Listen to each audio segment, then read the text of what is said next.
of a transformative journey, one that seeks to unlock the full potential of how the petroleum downstream industry operates and contributes to national development and serve the people of Ghana. Per the 2023 data, the petroleum downstream contributes about 8.7% to GDP growth. What that means is that the petroleum downstream remains the nervous system of Ghana's economy. This program will be rolled out in phases, beginning with selected facilities across the 4 regions of Ghana, namely Greater Accra, Ashanti, Western, and the Northern regions. 6 weeks ago, the MPA and the 24-Hour Economy and Accelerated Export Development Secretariat signed an MOU. Today, that agreement becomes operational. The 24-Hour Economy is at its heart a productivity program. It is the President's instrument for raising what this country produces, what we earn from what we produce, and the number of Ghanaians who hold productive work. We are running the economy on a single shift in a world that runs on 3. Closing that gap is what the 24-Hour Economy is built to do. Agro-processing in Ashanti, manufacturing in Tema, cocoa logistics in the eastern region, the cold chain that carries perishables to the ports. All of it runs on fuel that must be available when production needs it. The Joint Steering Committee, co-chaired between the MPA and the 24-Hour Secretariat, will run a 4-part monitoring framework. The pilot is how we generate the evidence on which a national rollout will rest. Evidence-based action. The Secretariat's responsibility alongside with MPA is to make sure that the security coordination is in place and also that the certification carries commercial value. As a ministry, I want to re-emphasize our commitment to working closely with all our agencies and stakeholders to ensure successful implementation.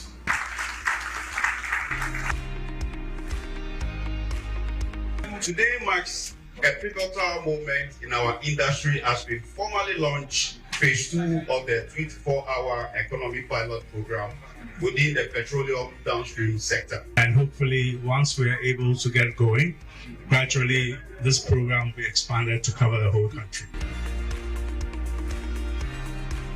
We will ensure that this program runs on the foundation of safety and resilience.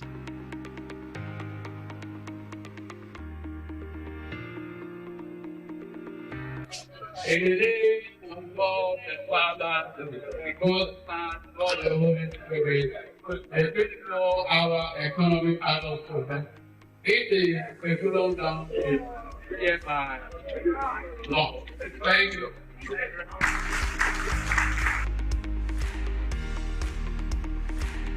Just like they are trying to get Abu Trika from Ghana, you're going to follow due process, and we can choose also to use it to leverage. They want somebody who's committed a crime against. Yes. Yeah, and I'm sure you heard recently they were picked up a member of parliament for crimes that they commit. Crime has no expiry date. You could be anybody, but if you commit a crime in another country and then they get you, they'll take you in. So Ken Ofurata apparently was unwell, so they are allowed in bail. They're going to make some decisions. We have extradition on him, and he has overstayed, so he's a candidate for expulsion by ICE. So he's not sitting pretty. He has made himself very unhappy here. If I were to advise him, I would ask him to go home and face it, because if you haven't committed a crime, why would anybody want to jail you, really? So this fear of being jailed. Sadly now, I heard extradition is still on. She didn't win the court case she raised. I don't know what they're doing next. If there is any information, we'll make it known to the people of Ghana. The minority is exaggerating a lot with respect to the question of gagging of free speech.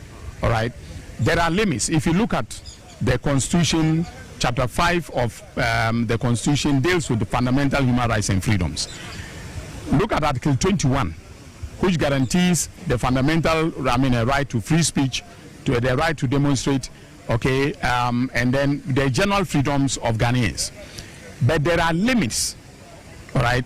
You can limit free speech if, for instance, it is something that, one that can undermine public order, all right, or public morals, okay, and for instance, for law enforcement reasons. So, if someone, for instance, is inciting hatred in our society, we do not expect that the minority will say that we should sit down idle as a government and allow that person to go on, because those are some of the things that led to wars in countries such as Rwanda.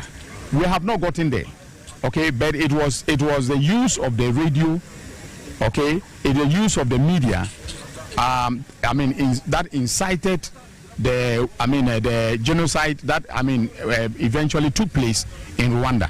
So there are limits to free speech. The President of the Republic, His Excellency John Dramani Mahama, is one of the staunchest supporters of free speech, because he himself, is a communicator by, he's a communication specialist. I don't want to say he was a journalist, all right, but he was into communication, and so he understands the importance of free speech in a democratic society.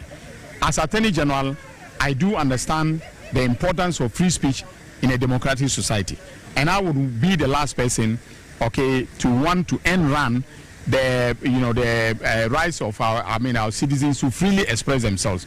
But I should also not be the person who will sit idle when matters are being taken into citizens are taking matters into their hands when it comes to free expression.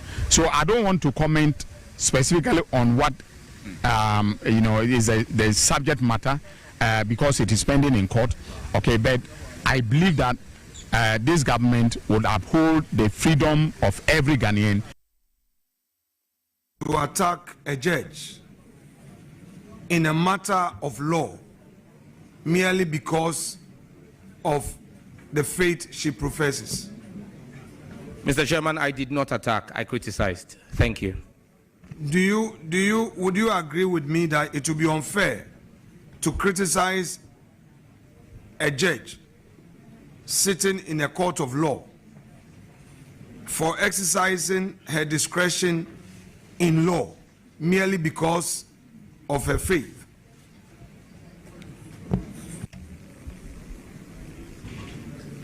If that judge is also a lay preacher, I would expect that her judgment will be influenced. I would want to say that it's a day to celebrate the judiciary. Yes, Mr. Speaker. Except that, Mr. Speaker, we have to be very consistent as a political class in our celebration of the judiciary. Mr. Speaker, I agree with the position taken by the Honorable Harry Idrisu. No executive arm of government can manipulate the judiciary arm of the realm. Mr. Speaker, it must never be said that the judiciary is under the control of the executive. Mr. Speaker, Honorable Harry Idrisu is a courtroom practitioner, just as I am. You were a courtroom practitioner. One of the things that we were taught at the bar was to accept the decisions of the court. And when we are not happy, we should go up. And that is how we enrich the law. Let us understand that there are situations where we disagree. And even when we disagree, the language, the approach is essential. Mr. Speaker, an impression is being created that the Supreme Court of Ghana is only there to handle partisan political cases. It is not so. Mr. Speaker, if you disagree with the system, use the system to correct it.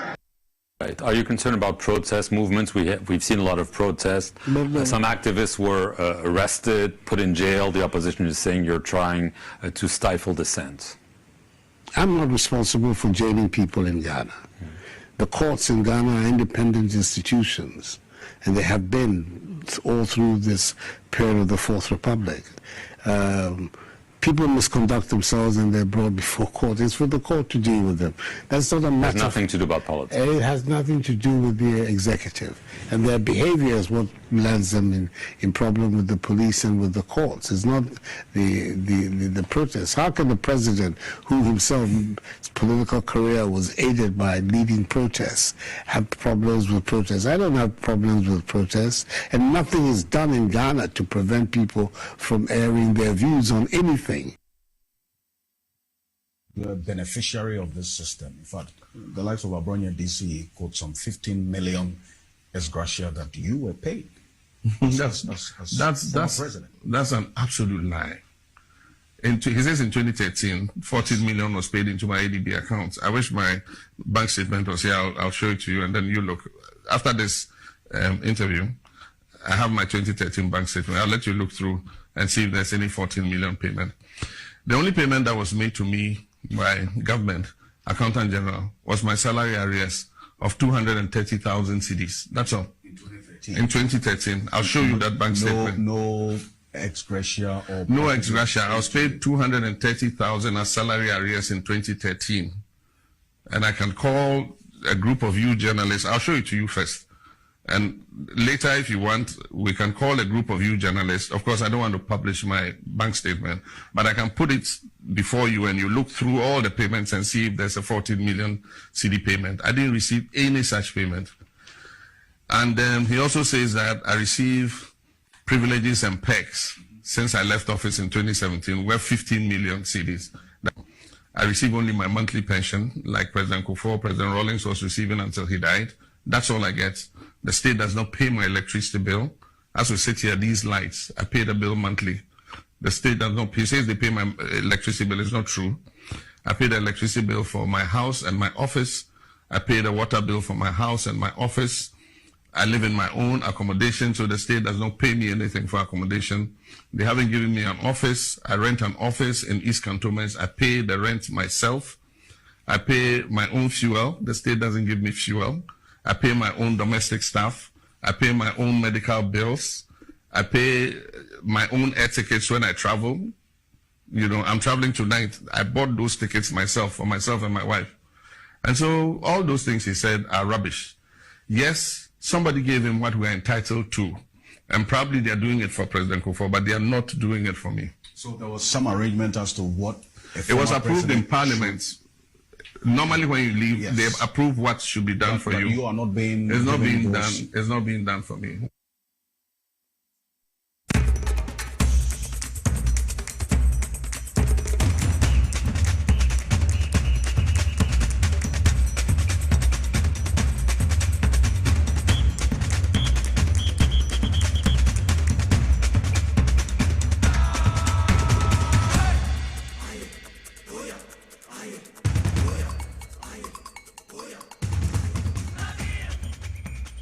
Hey, TVSYZ and I feel power 97.9 FM inside politics. Jumedi ne braso say ye de beba wo fie ye de beba wo kam ye de beba wo dwumam ene ba bibiara sabre wagebre na utie o power 97.9 FM anase wo hwe yen e wo TVXYZ ukọ Facebook nso aye ho at power 979 FM ubetimi ahwe dwumedi e bi TVSYZ nso ubetimi ahwe bi o ne mo bomodin kopie mo YouTube a XYZ broadcast no abomodin agebre ahwe dwumadi bi wo hwe na adwenkyire bi abeba otrim bomodin na fato ase wo merese na fatem no ye begebre ne akenkan wo so messages na obi anwu sampa wo kan ho bi no man Ghana eguso e fa ne ntama pa bi e de fra nti efi sabre enkopem 6 pm bebo bomodin na hye ne nso say ye ba bedi o man Ghana ho nkomo ensama hodo a etwego se beye na nso betimi ate ase wutumi a wode man panifo se womonye emeye nhyehyempa nhyehyempa mfema wo se Ghana ni na abiribia na hoto sika adwuma ene ne mapa bi esefata se bema wasetena mu aye mre no abiribia ye de sansem yi ba ha na ye nyina ba be kyerɛkyerɛm atoto adwene na ye de eye saa nneɛma yi atai aban n'akyi sɛ bɛyɛ na bibibiara bɛkɔ so yi ɛde ama yɛn eti yɛkɔ MCR Mr. Raf Jampo director ɛwɔ hɔ Mr. Peter Cranton wɔ hɔ Abbas wɔ hɔ Mr. Emmanuel Kisi Mr. Emmanuel Neti wɔn ana hyehyɛ TV ne so aberebia sɛ bɛyɛ na nso betimi agye bra hwɛ dwumadie bi Lizzy ana atwuma ni makeup kama no oba studio ha wɔn agina camera hye n'akyi ɛyɛ Francis Arafe Kofi Asante me producer wɔ dwumadie so yɛ Mr. Kelvin Asante me aka sɛ ne magye brɛ na me tere dwumadie so de ama me boss Mugabe ma say the capacity man commander of the 900 million angels meeting Eddie NK Obrempong the grassroots president okuapeman kanea abiribia metena sese pe me se kai se ye pepepe yo eye no kredie eye kwan pe biara wo man Ghana betimi afa so afa ne ntema pa bi de afra se be ye na me ni umie no nso asetena pa ye hwehwe no ye nsa atimi aka bi Nyankopon wan hyira wa mempene da se abiribia wo gibre se ye ni dwumadie emfemmom ye to dwumadie no so de ama wa ha na enne no ensem ahodo ana etwegu wa ha for almost 7 years GN Bank egu ewo Oman Ghana mua the year 2019 ene court akasa appeals court akasa na wakasa de fa GN Bank no den asem ana waka ye ba bebie mu wa ha na afi wonso watimi atiase na ebia se wona GN Bank aye adwuma panya na osika wo no ho a efi na ekoi wati nsem a court area tudwa naimos a wo mo bomode na afi wo ma hwe say galam say His Excellency the President John Dramani Mahama any NDC aban say Debbie enyade eboa wo man esai wo man nsuo esai wo man sase esai wo man forest reserves enti kwan bia wo mo betimi afa so na wo metu galam say ase no wo mo gusu wo mo ye naimos akwakokoche armed men bi a wo mo galam say ho adwuma ana wo mo ye ba ye be ko honom na afi ne wo mbia no ya da na didi a kyerɛw the Minister of Health Honorable Kwabena Minta Kando se sia the Ministry of Health no ababe biem se Ebola ne ho nsɛm a ɛbobɔba no although as at now Ghana West Africa recording ene Ebola case ye no but kwan be ne yɛbɛfa so ne yɛabɔ yɛn ho ban sɛ bɛyɛ na abribia no saa Ebola yarewa yi ebi kura ɛbɔ wura mu a ɛmɛha yɛ adwene bebree abusia wei ne nsɛm ahodoɔ ane yɛba biem me no ka sɛ ne de ya court ama abronye bail se wonkofie bail na chire no den NSC ana den the new patriotic party wo amugusu amukaka twen naje wa home ye ba be bie ensem nyina mu di ama na before that ye be da ne ye ho di aba ye ba pe ye bie ensem num di ama twen ye ba sia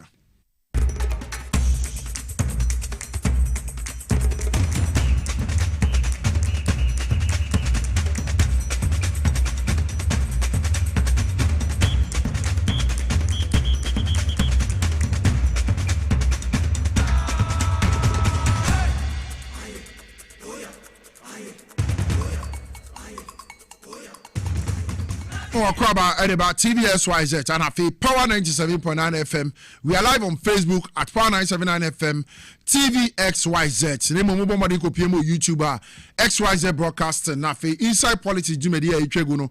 Also what me ajebre na wahwe na what said the amount no so ahwe bi adwinkyere bi ebeba otirim wo bra wo hwe Jumedia yi but modern na jato ase wo comment section ho wo mrepemu ye bejebre na ye biebie sensem no mu nyina na ye de asomo medi de enke Obrempong Nyankopon enhyira wa mempere da sɛ nenso wajebre se ye ni sa Jumedia yi mbom ye sa Jumedia no sidi ama the founder and the founder of Group Indium, Dr. Parkwasi Indium, wababa bekasa after say appeals court no ase ana wakachire odi win naba akachire the Bank of Ghana say sabedi license womoji edi free GN Bank and Sem 2019 under the former president Nana Dankwa Akufo-Addo and Alhaji Mahmoud Bawumia together with Ken Ofori-Atta no finance minister no sabedi appeals court say omonfa womo license and send fema GN Bank said be ya wobetimi akoso edi na adwuma as a savings and loans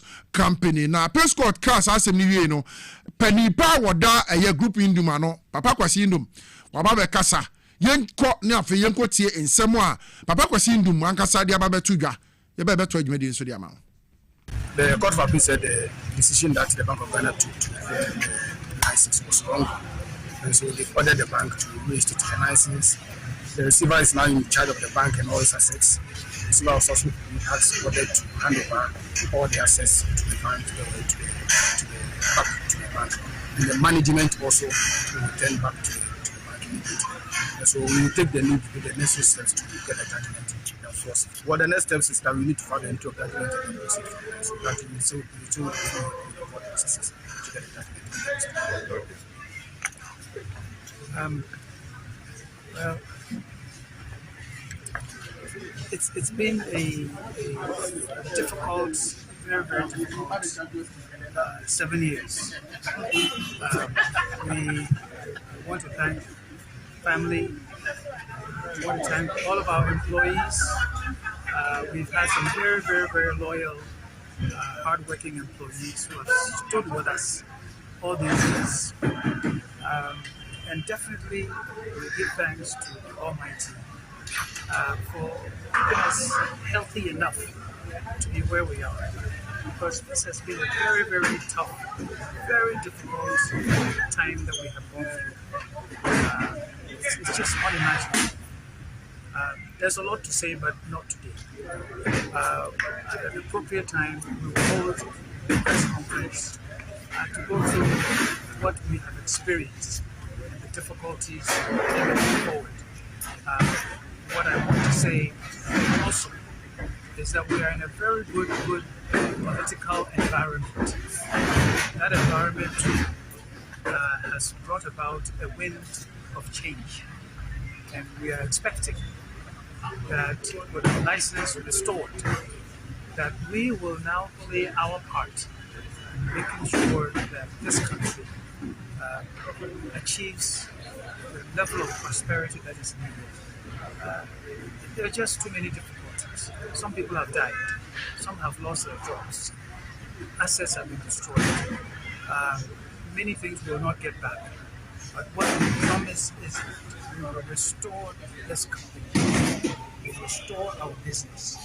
And we will make certain that our second coming is even better than the first one. So, Dr. Papa Kwasi Ndum ano ye founder Edema Group Ndum ano watchere sabri appeals court ashes Bank of Ghana nhwe na womfa GN Bank for license mfemom sebe na womajumadi ano mudi before 2019 bank under the MPP womu egu no sebe ye na Papa Kwasi Ndum betimi asen ahyase ne na dwumayefo nyina operate GN Bank na womo ne customers womo ne GN Bank nyina no womo so matimi akoso ne omo digwa na de wo ne se ene appeals court de asemi betu dwa na ofa social media ofa other part of we na won say womo a womo sika kam kakra wo GN Bank no bebiri ahyase ebose eye hu dede ya ne economics ahodo akasa womo pa che say afeya appeals court ede sansem ya ba betu dwa no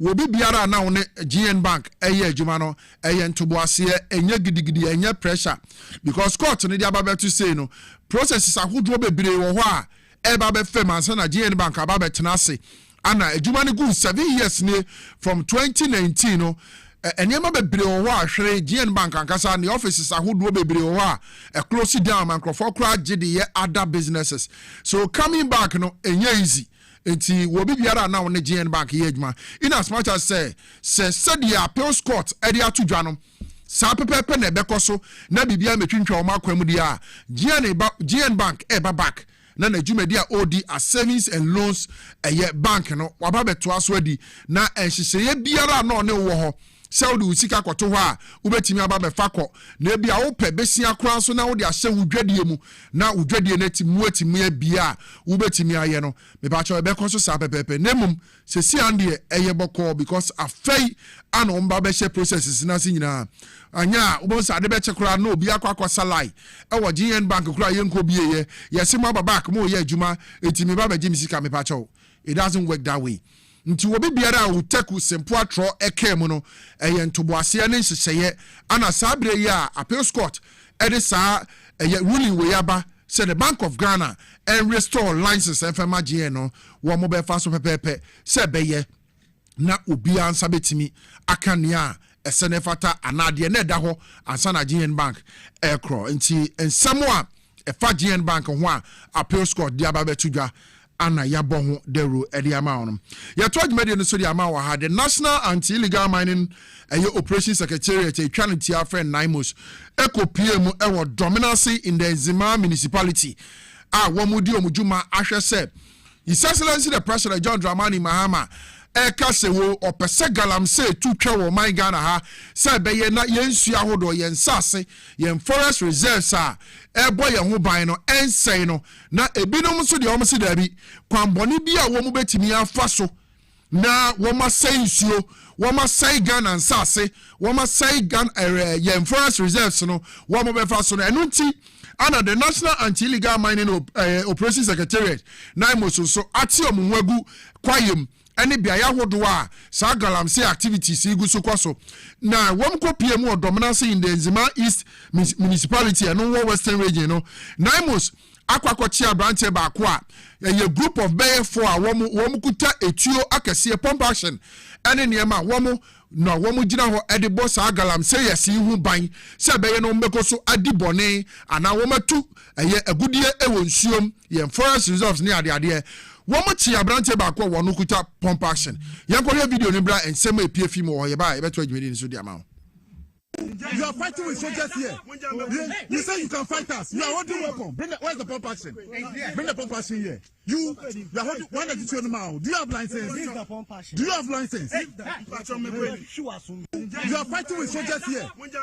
You say you can fight us. You are holding weapon. Where's the pump action? Bring the pump action here. You are holding. Why not you turn them out? Do you have license? Do you have license? National Anti-Illegal Mining Secretariat, National Anti-Illegal Mining Operation Secretariat, Naimos, ana womachi abrante ya, womu bisa ne se pump action e kita ankra no wa register. Ekwan papa wo ho no mo a, wo betimi afa so no wanya agudie. Da bia meka say why no was stop 15, 20, 30 years. The mrane se no, mo dia mana no akwaje na ho me kakra.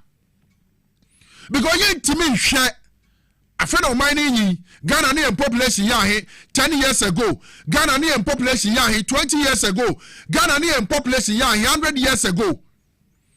And Ghana came almost 34-35 million thereabout. That means say wo mining gusu nyini nipa egusu aba na eba o mining mo. Eti e wo se ye hwe say timamufu a ye wa de ye ha me kura ne say galamsey yi enuboni a wo mo de ye adi friends you adi guye nsa sinim to the extent say ye wonuane bi ohokra no a se we say we dey kwa manone a wo mo mpere because especially the galamsey prone areas chemicals a wo mo use the galamsey no ebi etime nwura se nuane num eti wo betina kra wo be se mfa ho wo de wo tenkran so obi ye galamsey wo sahwi so obi ye galamsey e wo kumase so obi ye galamsey e western region ane ne mpatem wo mfa ho e ho ne ye de bode ne free ba e ho ne ye de banche ne ba e ho ne ye fa bayire ne de afia ba o tomato nyadoa ane nuane ahodo a wodi a wo sori anu akọ dwom ne wo akọ akokoton woni ba bi afi ba. So the galamsey no a national problem a e wo se wo bi biara wodi wano tum na woka bi abere bia obehu ni se ekoso se beye ne ebenya ne pomasi bire ne yetu galamsey asekura wo breko a wo man Ghana ho beto no na yefa kwampa so ade atu agudie ne de free from ho. How hard is this? But dabi yebesi yetirimu po abo yetirimu po bone se ye de kwan bia so yebefa so kwan bone bia yebefa so ne ye de atu agudie na fi eye from woni enye en ho tam no yebeye eti Naimos mo yade mo nkoso na mo nya muduma ni ye odo report baako mieru bia ne nam mo so ho na mom yagimudi eti Naimos mumwa na yare wa hodoa na sei ebo man mu a atoda bi kura wo ba bi afi no ne nyina gina kwan boni a this galamseyers e fa so etu agudie na di wo how ebretemamufo hwe Ghana ensuo ahodo na etwa Ghana ho ahia ensuo akesi ahodo enai se me fa ensawam efa adeso afa samaka se ekopia mu akwatia kede asiom anyinam ane ne mpatam a ensutenia bia na eda ho awe na sai na asensuo no ebi hu esisi omho so bakakra. But about 2 years ago it was bad. 2024 ana galamsensio ekobo pum e takra de sama eti se wo hwe epuna epunini na galamsensio no abedu punum eno aye kokokokokoko ayeda asemo eti dia momu benya mu ho adi nti no yenya mo na mo nsai kro no nyina bibie wo kro no mo nsai no ena konkurase ankasa kro no a o metubo ho ansa na o matimi anyansio. But sensuo na mo no say clean. Because so far as omo ye galam say wo community, utubo ho kura no a ensuo no na mase be bo ho num. Etu de no aduane wunya bi. Udi gare wunya bi. Nia wudi be ye bia wunya galam say chemicals boni na enye manipadua no. Ada ne yati bi nyai. But ewo area wo je wo faso. Wonu aduane kwa galam say site. Na ye to de ma wo de niema wo to wade galamsefo bomba beto enti emfa ho ma musika mu benya enti Ghana fo nyina nwu ana ye nyina ya sense no kura ne ba kope ye ntu agudie no ne ye fa kwampa so ne ye ntu sana o mapani John Dramani Mahama aka na God no se esefom ho a de na be yama o mapani John Mahama se God no wo se ma obi antu na esefom ho a de na be yama no. But kwa ye mo foso tuo no mo ka se mo tena se agalam sefo eya mo neje dia mo ye nsase ni nsuo no eya mo neje mo kra to mo yem mo be ko so aye ne sa mo nkoso nye na mo so be ko so ache mo na fe ya pesa semi apomasibre abuse to adwumade no so mfama wa ha Minister for Health Honorable Kwabena Minta Kando or the Ebola ehun sensem are breaking in some countries ebi are recording yare bi na ebi kura so ahwere omonkwa because Ebola virus no very deadly about so symptoms ni signs are eyidi akere no ano de yie pa na the Ministry of Health ade Ebola ihun sem ababetudwa ana fe ode preventive measures although asa now amene ode ka say the whole of West Africa Ghana eka hubi and recording Ebola virus case ba kokra nemom si asesa okoto se wonyonko aboje se sia ne wasensuo ade agudie mbreko umfansi hu sesei wunya fansuo ne perfect udie because every wonyonko no de ne so a ebetimi ababa hyew de ne nti udi gumu breko a ebeba na for 8 mention no anu ti that the Ministry of Health minister ye Honorable Kwabena Minta Akando added some preventive measures aba say ye momodin na yendidi so say beye na empo ekodu baabi say Ebola virus ni bi atini abawura mu a esane say ya say ye ho so deda ye hunu ne ye deda no say yare yi nyade ebetimi aba na aba be kan ya hye from say wo man enti when wo hwe preventive measures na wa na ekwakoye say coronavirus de ne pepepe time coronavirus ba ye na your friend is saying ya de Veronica bucket esi ho running water free mu ba wo de samina liquid soap gu nsa so anu wa running water na egu from uwia okuta hand sanitizer na wo de afa won nsa ho upie na se wo betena se a wo make sure say wo ntina dodo mu bebre wo bete wo kakra na fe wo mu esinizi ahodo eti no de gu so because so obesinizi na won saka me pa cho Ebola ni bia won sa betimi aka bi simple kra surfaces ahodo ye fru yen ye foot bridges ahodo no a ebi wa blocks a o ma ye e won chen ho metals e wo ho na ye susom me pa cho obehwe ni ye na sa ne mani nyina ye timi ajai na ya ye distancing ye se da mo boso wa ha na fe yanko yenim. So Ministry of Health preventive measures are what they aba efa Ebola virus asabe breaking or some other countries are boy ho ban say entimi mewura o man Ghana mu a sebeye na ya pomudin a ye wono ye beko so ekutamum. I say preventing Ebola involves avoiding direct contact with the blood or bodily fluids of infected individuals and animals, practicing rigorous hand hygiene and using approved vaccines, because the virus spreads through mucosal surfaces or broken skin. Strict adherence to barrier and safety measures is your first line of defense. Eti ahweye se ensemwa wo mo ba bebu bosu ni nyina no Ghana ni asabele wu tie me na wo tie oman yi mu se wo ye Ghana ni se wo ye hoho me pa cho bie wasum na feitie san hyehyeye ya the Ministry of Health edi aba no se beye na empo yare bi bo wura wo man mu a entimi me hagene sa. It was say personal hygiene and contact avoidance. Avoid bodily fluids. Do not touch or come into contact with the blood, saliva, sweat, vomit, feces, or other bodily fluids of anyone showing Ebola symptoms. Wobi biara symptoms ni bi one ho se ne ho ayefra se ne ntasuo bekam se ne sweat bekam se wafe na bekam ho ene eniema hodo nyina no se ubomode na uben se nipa no a me ba che wanya Ebola eye virus ni bi ohu betimi a kire yento se ye point to say do not handle eye corpses.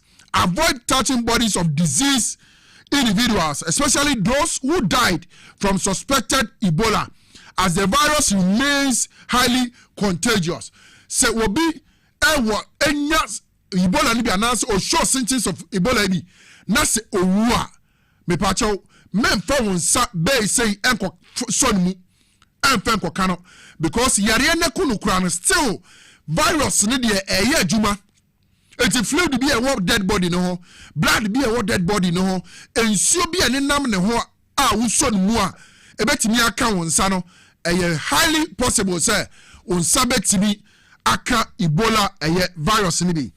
Or say wash hands regularly, use soap and water frequently, or a hand sanitizer with at least 60% alcohol, especially after being in public or caring for sick people. Ti uko krom se ubeyi sika edi ama mate na mate agis edi ensisa ama back ene eniema hodo aye bobosi be ba chaw abiribia no unya si from pensio running water ohoro wonsa ohoro odi samna ohoro wonsa wi for hand sanitizer alcohol wom kama fagu nsa ho na fa paper wonsa se beye na wanya contact bia ni bibi biara ukodi wa bontin wo bra wo pie no a obedi kan eku sa virus no wonsa ho kra ansana wodi atu aduanim se wudi anase akowa no.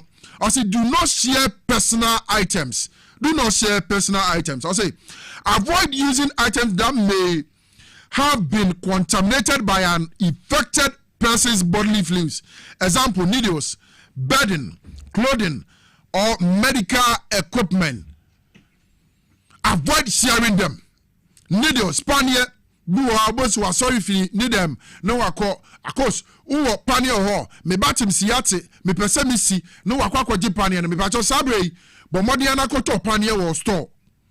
Enye mebia obi yusu de da. Unim ebia nipani status. Ebi magana ye. As per the reporter, the Ministry of Health, Ebola virus, almost recorded case bakokra was West Africa ha nankambezimposa ababedu Ghana. Nemom ye shasi ahwe ye hu ye. Ansana ebia bibi boni bi kra bedu oman mu a ya hwe kwanya ye de ne befa so. I say practice safe sex. Practice safe sex. Use condoms, as the virus can persist in semen and other bodily fluids even after recovery. Eti where enemu sem and also enemu sem no eye be man ne yere o yere ni okuru eye ahokafo ho sem se wo mu hia e wo mpem ana se yes obi ni obi te na omo pese omo da na omo yade mo so of course mo fa kwa ho na mo kodi mu juma no the Ghana Ministry of Health ka kire mo say mo modern se rubber socks a friend condom se wo pie na ubedi dwumadie bia wo mpamu a bo modern se obekuta wo de efri se through that unso betimi aka Ebola virus ebi or say animal and food safety, avoid bush meat. Avoid bush meat. Or say avoid bush meat. Avoid bush meat. Ministry of Health na eka or say do not handle or consume raw meat from wild animals like non-human primates and food bait in countries where the virus is prevalent. Oh, okay. Okay, yati. And ye be medu haye. Ghana so de ye be akranti a ye mbushi mu. Ye be kusi a ye mbushi mu. Ye be otwe a ye mbushi mu. Enti enkura wodo a Ebola na akoso no. Woye choba. Woye aduane bia na wo kra bush meat free wa me pa chojai. Ebola na trinity. Ye mpe problem bia. Because bush meat no kind no. Ama nana usum pesa na yen timintra yen krom na yen hu ye bushmeat nenwo na abenkwan katekwan life papa bi yen timini na ho ntoye enti sansami under the Ministry of Health honorable kwabena minta kando dano wo modi sanse se ya ba preventive measures ebetimi aboa wo ebetimi aboa me na ya hwe ehun so yie me kra de me de nose mask beka home so onya nose mask Bomwa, of course, more times we use public transport in the no. We are dying, obi hu bekan. We are dying. Public transport on the chiko, obi ba, monse, obi urakan mi won't free. No washing ye. Because say I really be a one one. Me bacho wonsa, ebetimi akabi. I was told you media so the amount one. Okay, until yantie, the Honorable Minister for Health, Honorable Kwabena Minta Kando. Dear countrymen and women, the Ministry of Health over the past 1 week has issued 2 publications on Ebola. Last week, WHO declared Ebola as a public health emergency of international concern. Ebola is a viral disease spread through direct contact with blood, body fluids, secretions, and contaminated surfaces or materials. People experiencing symptoms such as sudden fever, headache, muscle pain, vomiting, diarrhea, or unexplained bleeding should immediately report the nearest health facility. It is important to note that no cases have been recorded in West Africa, including our dear country, Ghana. However, it is said prevention is always better than cure. In that spirit, the following precautions must be adhered to. 1. Practice good hand hygiene. What this means is that we should wash our hands frequently with soap and running water or use hand sanitizers. 2. During mass gatherings, please also practice good hand hygiene, and event organizers should provide hand washing stations and hand sanitizers. Dear countrymen and women, it is important to stress that presently the risk is low in Ghana. I would like to use this opportunity to assure everybody that the government is taking all the necessary measures to protect us all. I thank you. Honorable Kwabena Minta Kando, Minister for Health, and our Tenenka said Wakasa Ediafa World Health Organization Ebola one semwa Wamo Ede Aba say Yanshe Yahuzi countries ahodwa ebinu so ahobambo senefata say wasi ediso na yare we entimi ama mehadwene ewe ye kromo a. So to adwumade no so ede amam.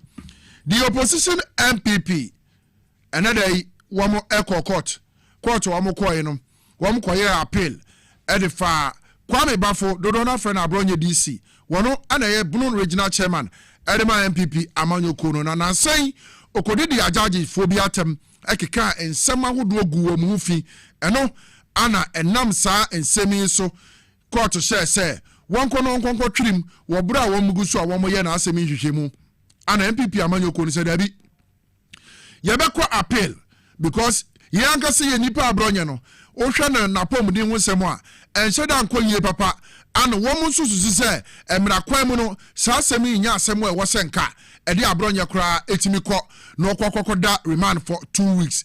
It is already a court granted abronye 100,000 Ghana cedis with 2 sureties to be justified. The NPP for no one more bomodin na woman meeting abronye ekofie. Nemo no NPP for no akasa. Actually, woman gonna say a kwanya woman faso na woman de abronye a man 2 weeks on quarry no enye kwampa nti ebeya nka judge kura wono ema abronye kuomu no kasabe de womo enyi sa judge ni free sa koto yentie NPP for woman semwa womo ekan after se court a grante kwambafo abronye eye 100,000 Ghana cedis eye bill with 2 sureties to justify it. Yehwemna ne entoje medie so. Indeed, we find the conduct of the trial judge as unacceptable, in some extent a misconduct. And it's not something that we are going to just let go. We are filing a petition to the Chief Justice for Justice Inum Kuson to be removed from the case of the Republic versus Abronya, because we believe that he has taken stand in the case and he cannot be a judge in his own case, and therefore justice will be well served when the case is given to a different judge to look into the matter. You said you are going to petition the Chief Justice. When do you intend to do that? Yeah, we are going to do it tomorrow. Tomorrow, the New Patriotic Party will file a petition against the Circuit Court at 9 for misconduct. The judge for Circuit Court 9 for misconduct. Justin Frimpong Kodia, General Secretary Edema MPP Amanyo Kono, and what children say, Jaja, what's now Abronya Semna so ma was share Abronya court a remind for 2 weeks, you know. Sabedi Omu petition Chief Justice, Chief Justice, Mad Sajaj, you know, and free.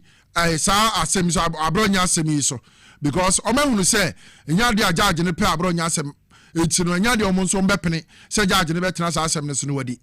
Justin Frimpong Kodia. I had no money, Johnny Babetono. I had no money, Yebe Kano, Cranny, the actual MPP for no. Honestly, me and Obrempong, I respect the judiciary. I respect the BBR Ecosu or Memu say, because me wouldn't say, and penny for the near mouth to talk kwemu now minor for an entire pebidi fra. But today's decision, although it is the right of the MPP, it is the right of Abronya, say the nequa reminder, will bet me akko for appeal. Every view reminder, you know, any study and 2 weeks I demand send contra will be a nice house. Now, what me akko for review, ya money bail, you know, and you're right, you know, and you may be wa judiciary, you know, do, and your man be before. Assemble let me bluff for ye pa. I was Sabronya for 72 weeks in the year. Sabronya titi kranwa, I was sent for 7 years. Sabronya nanina ne fra kranwa.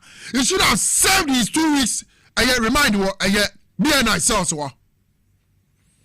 To serve as a deterrent to other people, or what my yes say. Sabre imuno woman they are judge for woman they man penny woman they penny for a boy may any from who is Abronya? Is Abronya bigger than Kwabnabo Biansa? Is Abronya bigger than Captain Smart? Is Abronya bigger than a Apia Stadium? Is Abronya bigger than Bongo Ideas? Is Abronya bigger than Ohiriba Buama Benya? Is Abronya bigger than Sami Jemfi Esquire? See what my good board. Who is Abronya? I can make it say court you a granted bail. Adima Abronya the Mope MPP for Monsakano. I can move back Jina Simpia so I can say. Yahoo say Yan Crofoni be wa. Woman can send me and send for time. Just if you go there. Yeah, you know. Yenini, Adrenimu Bie. It is Sabre, young MP before, ye quacotina dem. Ye cofray and crofoni and Neomacas said, Debbie. Who can say betty me at Chile will be anywhere was his aquino. But a DNT Anna Wadin Chianuno would be at him the dear, would be defaming, would be gun crofo who fee. A DNT. I always tell you people, MBB, sir, this NDC government is being so lenient to my liking, to you people. They are being so lenient to my liking. They were NDC abai, wamuye bibia mra, and they are handle MBB before. I am yadodo. Now, bronye, 2 weeks remind daddy. 2 weeks remind, 14 days. Abronya yeden. Ye wo kromwa niema ye hunu wo kromwa eya de ketwa and crofo under the MPP ye jelly wom and 70 be okra na nke betimi aka nanka jelly left free. So no, we jail them because ye wom wo adwene bi wo ye tiri mu deda and ne court adaruma wa granti mu appeal amode ko say ye pese ye ni abronya fi cells woba ne time a ye this 2 weeks ye de man no ye pese obedi wo oyare ne ho mfa no etimu yini man court di na mamo and the first thing mo be ye ne say mo ba catch the Ghana for nyina say judge wo ma abronya ko 2 weeks no chief justice and changing implication so it won't change anything. Would that change, say, Abronya did the judge in Ibiatem? The Obama no see a judge. Say, judge, way, we're free, swa. The Obama bet in Abronya case, and so, a judge. And are you people? Muamu National Security Minister, Honorable Kandapa, will catch a gun of phone, you say, a kwanya MPP for Modia Sam Koko to a Mudim Kunimno. It is alarming. It is very alarming. Kandapa, Muamu National Security Minister, under the MPP, Sauba be Kokoto, now only the same Kokoto, Ghana near what primary credit because our same way there, judges in a hinted so, only a 5 for MPP, 0 for NDC. 1 year 7 for MPP, 0 for NDC. Unanimous FC under the MPP nearby. Under the MPP. Again, the month for court, and you will come. Again, the month for judges, and you will come. I think it's a beer swayana. Katana Musaino, Mumra Medasun and Mugani. Monim Sadia, Modi a judge for me. Said the Modi a lawyer for me. And you will come to take Ghana for who do a brabo. Chinchim may be the most Saturday woman, Japanese free woman, some, and you will not 2 women. So you think it's the same way.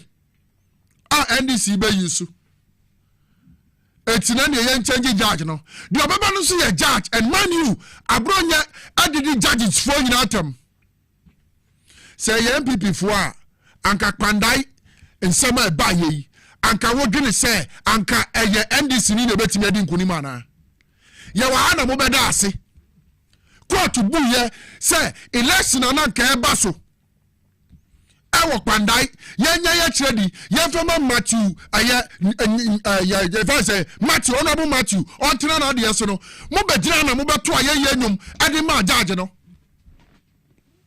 ekoma mo de a fine but mo ye boni na ekotia mo de a then we have to change the judge ade na judge no bu ma mo say kwandai election na wo say ke baso a ye jai kono ade na man ka say sa judge mo yin free o.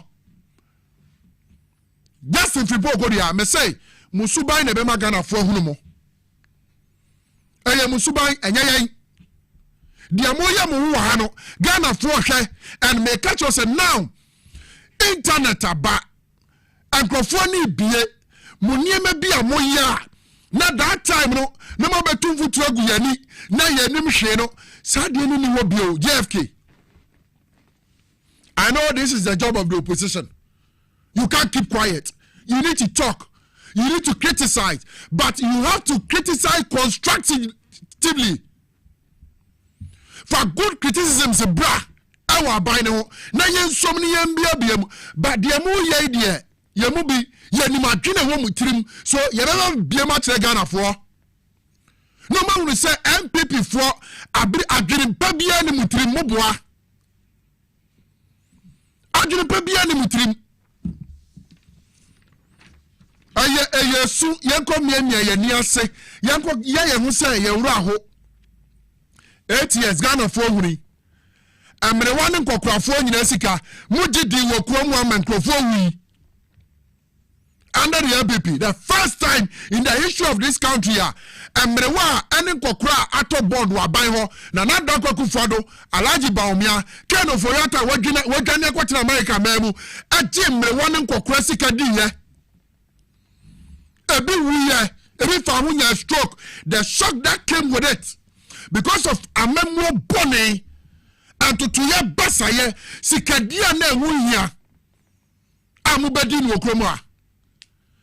A nipa da form of hospital. Na ye jena war. Now so another Kufa the near large Baumia at the almost $100 million. Ebe 2 am now rate. Some person munsia so dem Yankopon. The chairman Sulumun say, one more the Ghana Sika echo Israel kofa buo. Say Sabuo no. Tell my yes to call Israel no. I don't know trans who run now. It is Yade say asori danasia. Ubon payana yes waje. These were the leaders we had. After say, Mabubu judges Bangalos 11, our regia, Mabubu Malian ambassador, Mabubu, a daya who do a one regia. I am tuntum na mudeja the people of rich. Beso mi here ba omiawa. No me bisane say for 8 years and for sudie ba ko pe ban ho meka. Baby o mine do na sign a chibio. Say ye mu bi egusu ye sa adwuma we na wo a wotie me wo a wo hwa me why se da bia wo bepa no kra na tie se be no man Ghana afa no ntoma pa bi de fra ma ye ni dwuma de emu ma bre bia no kra bia e wo man mu ye ba we da e ho adidi a kire wo eti nipa ne ba ofie oba wo mpatam na se nye politics na de akata wani na so be di no kra de ama wo ni waka se ampa eya hana wo se me di mitumi ko no mo boa me a me ba tell you know 1.5 years and do impo under President John Dramani Mahama NDC abayi hwe area every region ye kwan one will be there every say ye wo Ghana one will be there 1.5 years and do ye the free primary health care the abrew say wonam area cheap compound near there be wo utipa utimi access health care without paying a penny so kuta Ghana card one will be there and so why now use national health insurance you are na antukra mowa ubetimi akopie mo Ghana medical trust fund ya to the Mahama care one will be there ya the 1 million coders at the aba wo ba mo manage a computer adusua internet niama wo de braw me ba cho mo bi da digital man oyebi after so Mampani John Dramani Mahama see the airport fe before leaving power in 2016 another day Konasa Korea airport improvement on Mampani John Dramani Mahama sani ba Mrs. Yvonne Opare, MD Ghana Airport, Yankopon Enshirawa, Enke Obrempong Mempreneda. Me say, you are one of the few appointees under another Dankwaku Fordwa. Me Enke Obrempong me criticizing Sanka every appointee and another make here, yan sakeno. But Yvonne Opare, MD Ghana Airport, you have proved me wrong. What proved me wrong? And then, Terminal 2, Terminal 3, development renovations akesia his excellency the president and see okoho agbomugusu ye airport for 8 years and MPP the omoba ya ne say stores say what airport no mu no MPP for nko na age kwa airport wo terminal 2 terminal han wo airport wo nyina MPP for na ache stores na ma mo wo ma timi anya hu 8 years and MPP 1 year 5 months ni kwa airport na ko hwenia his excellency the president John Dramani Mahama was say say Ghana airport. What's me and kind of running to Sansami, what's me and can't you know? Debbie, Yaba woman yet. Yaba no crano. Said the Baya, we am from Swa, well, but left your soup. No waka say, Asami, ye catch me. Na mentie, Abby Pintimi Boa, my Canada. I was going to talk about the Super The flybearer of the MPP, Dr. Alhaji Mahamadou Baumia, SCR MPP 4, and on your Medin Komo, one your Makasa. So Sabre Crowdy, almost is some party name. The almost Kenyan is 2029, and now 28. One more beba a year abemu. Yente Dr. Mahamadou Baumia, time and walk and sing to me. You better to admit in some. Therefore, meeting at a very critical intersection of our political history. The steps we take from this point onwards will be central to delivering Ghanaians from this unambitious and over-promising and under-delivering NDC government. I want to start by congratulating you for the hard work you have done so far. In the last 17 months, when all has been said and done, you have been the last line of defense and glimmer of hope for the Ghanaians. You have stood and defended our nation and party to everyone's admiration, earning you the accolade, the mighty minority. I have come to encourage you, to strengthen your hands, and to remind you that the role you play from this Thursday is bigger than the number of seats we occupy. Positions we take on matters that come before the House, the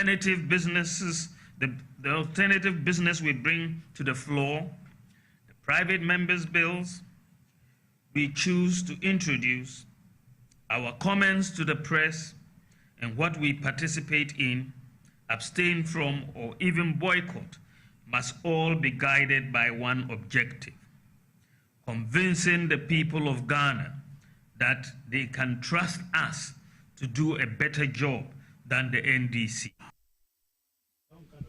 Dr. Alhaji Mahamadou Baumia, flybearer of the MPP, and I would say, Walkasa, and what today, say MPP party, and one master say, we one agreement. Tuono said the party it's at Timidie, any woman do any mudino. Alhaji Baumia say, one master party, it is said here, a brony diatem, said here David Sandomo, Edin Penny photos, Edin Semhunu, said here Baba Mandomo. Eddie penny 4 pictures, Eddie Semhuru. Said your friend says Salam Mustafa, Ekatre or my Ghana, and you now say they are going to empower their youth, their base to fight us. And on Alhaji Mahmoud Baumia, Akano. Me che was asking me in ground. But the way a Ghana, you know, so beji Baumia, Baumia, the catcher and say, or no, say, Obi Bra Ghana, 10,000 interchanges are 1 per name of a Ghana card, Baumia.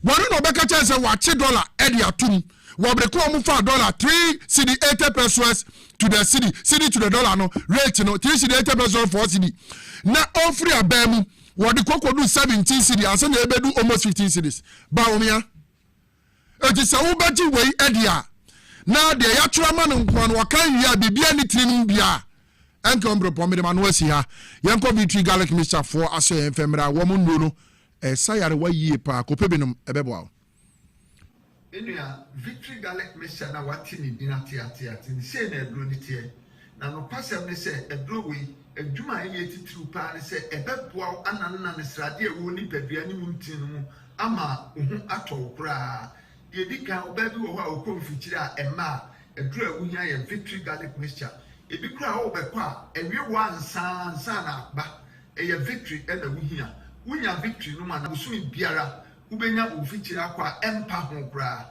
eno de akira obi wo ho aniti ne ta adwa no obi wo ho ye aduma kakra bia no abre na nakoma bɔ ne periperi ni nyina ye mogya entimi mfa akoma nu kwa adwen mu eno ne kofa saa de ne ba odofo mesrew so wo ho na wonsem ta adwe ebi a wonsa no sei ana wonam ro mu na esi fom no kura ewiw ana ayetufo se de edi fom ato mpaboa mu a eya victory na me kan fama wo onum victory asa no ma ye bobɔ so nyina no ebegyae de oto ho anadwo a wontini na wohia victory emframa nyankopɔn de ama yɛn se yɛ nhumi wo de wo nhumi a na wo tie so o bra eya victory na betimi aboa wo ye wo bi wo so a wo ho ana ne yɛma hye no a obia na ne ka obia nya ne hwe obi wo so na koma bɔ ne periperi ni nyina mogya ne ntimi ne afusa ne ye wo ni padua no epura wunya yɛ victory garlic mixture de watwa bra ya bia ya na se kokodue ne nam no no ye ne basa eya victory na me kan fo wunya victory bi no a ebeboa wo se doctor de wato aduro so sane a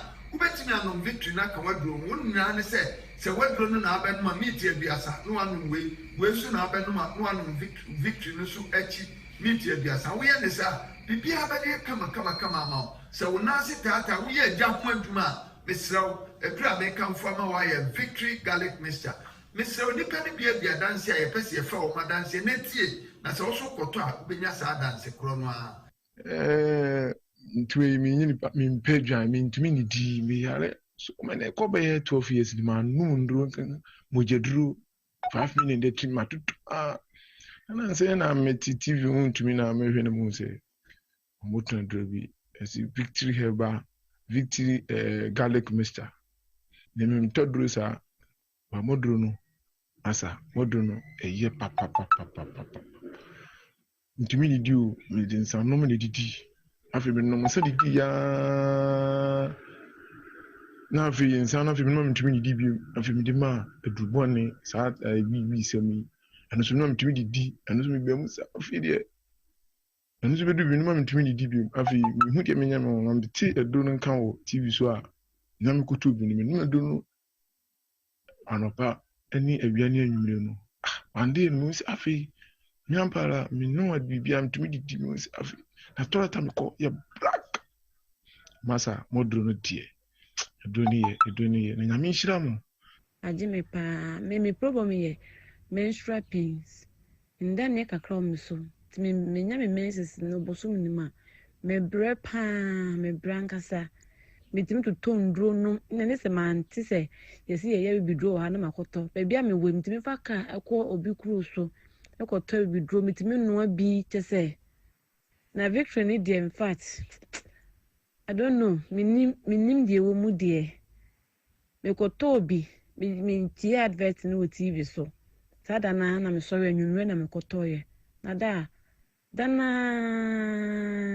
me say ade yi to me padi mu no mo ja tropa yi to me padi mu ti me twa to me phone so kura say ha adwene a enka me de betum aka ho na mo ahwe te say so one way ya kwa wakati na bia me ya bo hye na me no maduru bi te se efisa da na yi sa moja toa no to me padem no me nya mezes no maduru e ma me hu sa emoja se bi like say kwoti te se ni nyina flow kama to victory tie me ntimi enja ento ho te to de bia na mo ba abasha mo me so abasha na edo no me di hu adanse obi si me de cholesterol sa de bone na aba mi nipadua ma be dia tenase wadro ye victory garlic mixture se wunya victory ni no ma cholesterol ne se ne nani density bia no victory be yi ni nyina afi nipadua no odofo wo pe bia to anama ne 024 25 45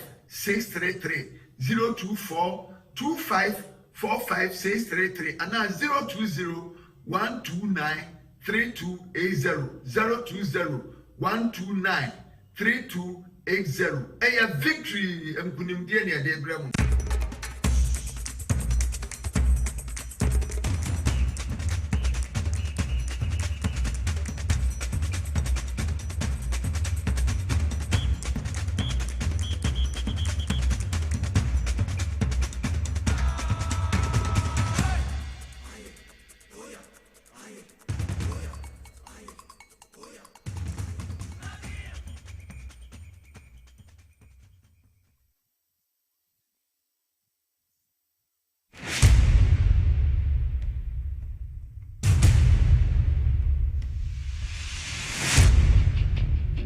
The average human body mass should have at least 60% water for optimal performance in any physical or mental exercise.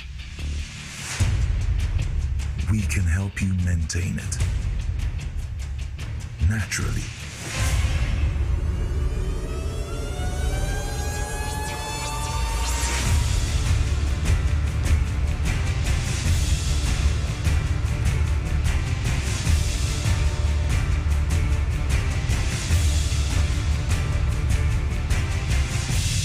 X Natural Mineral Water. Simply natural. For bulk purchase, call 0596 273 546 or 0596 273 547. This advert is FDA approved.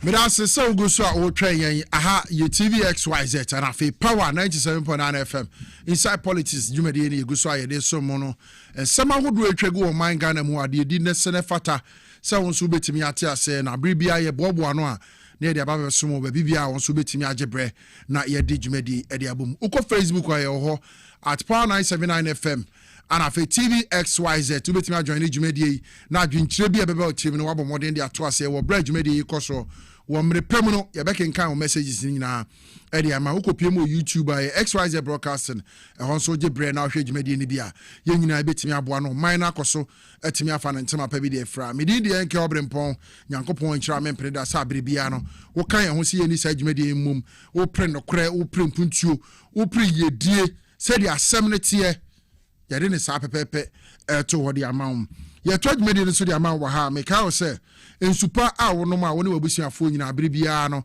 ahode a sene fata be kuzu atena mu nipaduam X natural mineral water me kana sa efrise X natural mineral water ewo enuane no bibiara a ensuo bi ahwehwe se be ma nipadua no enya hode a sene fata nti wo ne abusuafo no nyina mu nsuo a ene me kanfo de ama fi na de ko se ne first time a wo teme nkan wo X natural mineral water hode a ene ewu kofie hwehwe X natural mineral water kira kwan na tobi na fefako na oni abusuane nom se obeye yie se obeye wedding se obeye engagement obeye party ni padodo obeba no mo so wo matimi abadwumade ni bi ensu a wo de be serve ma ne nye X natural mineral water na obia eni beje hu yie pa kai na so ne nso se wo kom welcome okọ ene minimum ata ubenya X natural mineral water ibi ato nemum open do to afre number we ombejo so no mama obi atu na so de go shop mu na waton waje ho fa so de go botom number betima afre 059 627 3546 059-627-3546 and 059-627-3547 059-627-3547 X natural mineral water simply natural we yanko hack for asweye woman na hack samisa and in the capsules edra osa yarewa etu na sekura na fi oyawa hodo a osa ba na wo fam wutimi ni di no aye basa no ni nyina timi afiri ho kra wo mankasa e wo yenche wo studio ha yen kom ho na edroi kwan ye fa so asasa yare wo wo momboa chief akwaba bibi awo kode nyame adom beta wakonya na ateso no de mema konya sawa mema konya eso ahye wo na konya mugabe ma say capacity man commander of the 900 million etina so say woni sa akoma no woni sa antiase no na woni sa opepa na untimi tina konya no kre pa ntu obi bia wo tina konya yesu timi say nipa no wa ready a say wo be bia nsem say de tie ena so yetie mu haksa me sane ne haksa capsules kwanya efaso na asa osayarwa edi amagana for enkemida wase nyame onshra the junior capacity man my superstar wakasa abusia vo me pa choma me mfa eye enchia kesi free hack healthcare abusia ko a nyame na mom so ede haksa misha and capsules aba edwaman so haksa misha and capsules ye ka haksa misha and capsules a na ye kire adura me pa cho enei no so wo stomach ulcer na wonum adura we bia eyi free ho ema ohawa wona mu anase wo fam efa stomach ulcer ho me pa cho ni nyina etu otwa ema wo soso no wonya pomuden mapa e de ko wunwuma so eye adwuma nya sika e de go botom te se nsuo toto nsuo ne toto sa ne de me pa cho afei na emwa na say bacteria infections are from H pylori omo ne na mom so na omo de stomach ulcer ne eba no omo benya ahoɔdene esan say ebu ono ma wanu aduane na wie no mpo no obetwa ho abeba no na afei na aduane na adwo eba ne sa na abo bia timi kogina so bi Obrempong montumi hata so anaso wan fancy baby pa na eba ne sa na wasen akofa aduane na awudi no ɛhɔ na H pylori mo omo benya kwan akakowura nipaduane na omo nso so no amdi oyene kese e de aba nipadua no nti nsuo totoi de yenhwe yehunyi ye se abrini abridua na yebedidi a aduane no yenka no hye na yentumi enye den eni ewo abra no afenso so no me pacho obehe na baabi a wokoto aduane na di ewo abonten no gates a ebia gates won chen achoki bola ne ade eba ne sa na epai ema me pacho infection si me pacho ebedos kese pa yi ehonom so na eye H pylori mo ye call maximum this stomach ulcer bay a ho ene o matena bia me pacho se basa mo ton aduane bi won chen na se emmo wanya kwan efiri honom ekogina aduane ne so a me pacho wa wo koto bie di no hunu ne se H pylori mo ye bia ye den aba wo nipaduanim eno nti ekwan ahodo a H pylori mo wa mo this stomach ulcer e brain no omo fa so mo wura nipaduanim no ebi ana me boso Obrempong ensuo e totoi obi so so hono ma me pacho wanga se wa wura room no opie na nka so otumi nya abutre na wo de semna eni nsuo na dia hohoro nsa kama eba ne sa na etimi ma ahonidie ne ekoso ansa na wo de nsa no atu aduanim na nso wantumi anya ne sa nti no wo hunu se o yes a wodidi wie ye no me pa cho sa H pylori mo we bi akwako bo e de awura wo nipaduanim ho ana fe stomach line no me pa cho ye fro ne nkata so no okpo akwako didi honum na fe odikuru aba wo nipaduanim eni to ko hospital doctors wonya peptic ulcer o ko hospital doctors wonya gastric ulcer na gastritis o ko hospital doctors wonya esophageal ulcer ulcer no egu ahodo na emom no ba bia to no ana doctor fa so atoni din enti sa wote peptic ulcer ene na doctor person o kire say ulcer kru na eba ye no ba kwa to wonsunum ana ba ko so ato ye frunum ba bia odidi a ekogu no e bia want peptic ulcer na emom no te gastritis na chese wo no ulcer kru no eba beto ye frunum pe ba bia odidi a ekogu no ulcer no edoso bebre na ewo ba bia ekuru no ebia timi ye den eto na emu bebre no wo honom a utie mi anaso wo hwa mi wo behe no na edro pa ekomutimi di wo den ase enu a wo kwakoda ne mpo no wandidi na wokoda ye eba ne sa na ebia na wo de no ulcer na eyon eye duodenal ulcer de tom nsunum no esanse duodenal ulcer no eba wo so a enu ne makomo di wo den unya duane kakra de to yam pe na pains no eko na nso acha na ye 2 hours na pains no asan ahyase ne mom gastric ulcer na ase gastritis ne de enu de unya de duane to yam na afi wo yam twa wo yam unhunu ne wo yam hokora me cho sana ensonson egum no etie na yentufa na afi ne yam boso signs and symptoms bi a wunya stomach ulcer aya na utumi tinka wo nipaduanim entime boboso yi so wutinka wo nipaduanim a fra number ni sisi a na se ko herbal shop bi e ben wa na se pharmaceutical shop bi e ben na ko pe haxa mixture and capsules manenje wo akaginamu me pacho wo a wutinka se na onsa no se etimi ye utitiriti wo de bo adiem ana so so adiem kura wonte ne nka ana so wo nan etimi ye titiriti ya me pacho ebia na stomach ulcer na yeden ulcer no kona kope haxa mixture ene ne capsules ibe na wanonom ama ho ato e wo bi ho a o se me ulcer ba na me di aduane bia tom yem na me yem ya me nidi yem pa na me yem eye me ya obi ho no ma ne ulcer ne ba me pacho oya na ne bo no hanum sei no obi he ehotimi twana na hoye ne ya obi ho se bi ne nufu ase ne mum kura no timi tutu no na onhunu ne onye ne ho obi ho no so na chiri bremu na chiri dompe na afi ama ne mfini ne mfi nyina no etimi lock ya kire se oye ne ho hwe enye yie the stomach ulcer ulcer betimi aye odasani no kona kope haxa mesane ne capsules no mema ohu enye den ento de na ulcer aye wana se science be na otu ni paduam se sebe wo kasa na enkan wo mu a ebia na ulcer no ekuro na ewo yam no me patcho enframa fa so ba bonten no ana ma sebio abeja halitosis ana say bad breath kona kope haxa mesane ne capsules ibi na ma honya de ento obi nso so ha ya na osa no eba se ya o se me busu nyina ahyehye aduane bi obi de bia no me pacho etimi ma ne busu nyina ahyehye no obo ho no mokra na me pacho aduane bia mpampan ba fa ne so pa na ne bo efono no obo won so ade ot no embra stomach ulcer yi aba ne nipadua mu pacho kona kope haxa mesha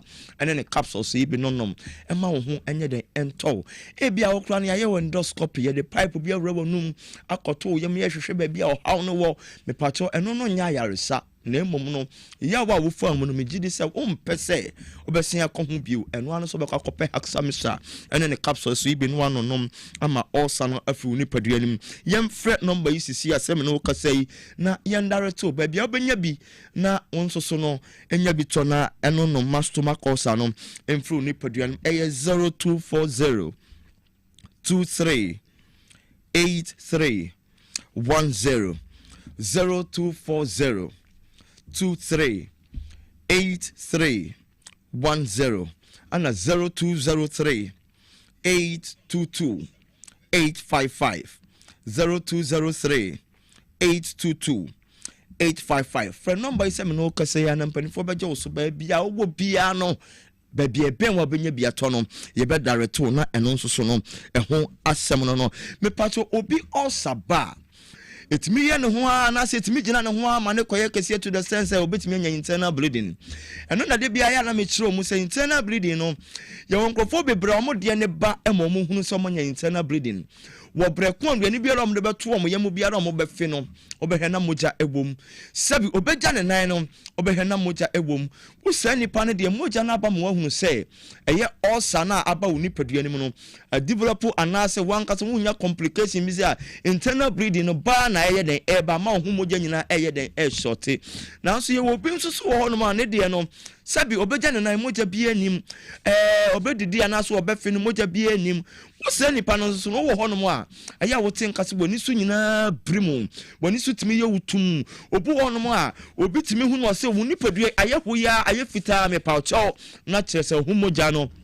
ana esa efru ni padua nim no otu wonum na sorry wan so ade mu na wo twa hwe so wonam woni so timi primo by force at once be me paucho ni nyina no na chese osa no adru baby a me paucho wonya internal bleeding and try my osa enye kese wo ho ana me paucho wo ye wanya complication be say perforation and no ana eye H pylori mu wo ya omdi osa yi be omunya kwan abawra wonsuno mu na afei no omaboni ho ntokro na onsuno no afei omde oseye eba honom me pacho entwen ema no nkoduru sa stage no wan kase mihuyanka enti me pacho wa osa ababesuye wo so na unya tinka achese wan kasa no wo honom aduane bia kra no untinka unya tinka kra se unti aduane enye de emfa nkọ wo yemi sanse aduane ne koto wo yem no yawa ye be firi mu aba no ompese sa ya no obetinka bio me pacho enu ntina se washa unipaduane se bio fon na efon ena wo check weight ade nche a won check no obehe na wo so ateme pacho stomach ulcer etimi ma onipa da sani unya sa o ha oni amane no kope haxa mesha ene ne capsules na enonom ema ho enye de ento osa betimi ama wankasa wo ho no matumi so nipadua na nkasa no obetimi nyare so menti apa se wankasa se waye basa waye mre uhuni ya wonya ho me paucho kona kope haxa mesha ne capsules ibi nonom ema ho enye de ento na bibia no enkoyie fra no mani bio na yeni nkomo eye 0240 23 83 10 and 0203 822 855 who can see dragland but more than so be call repass afetenated hallows emi fine benis who kuma sia but more than call pfa Danny Helber Colonac, Freddie Mains, Anna Missy and Arms, Kofodia for Enko Gapson Pharmacy, Mepacho Oman Kasim ko Jeff Heba, Takwanko Owasa Bibidrofi, Takrade, Sir Charles, a friend Sosonom, Uwa Boasia Cosmat Heba, a fe over wa Komumuni away, Tamale, Enko Wafa Kujo, Heba, Duduomo, Bakumu, Mepacho Benyabi, Atona, on Sosono, Wakakonom, Amabibia, Akuye, Sebebia Wano, Upebina Wunyabia, or friend of Bana, Mepacho, Yabejo, so na Yadare to an answer, Yampa Bimro Pa, Yabeba was here, and Abibia Kuye 0240 23 8310 and a 0203 822 855. Haxamishan capsules, Shannon Son, Uton Siono, now we'll talk capsules on to Unum Siono, 30 minutes time, now the capsules on also sono, Atuaso, Ebua Mayarisana, Ebantum Siesi, Nipediano, a Monipediani by a fe, a free stomach or Saho. But I must say, Bushia 4.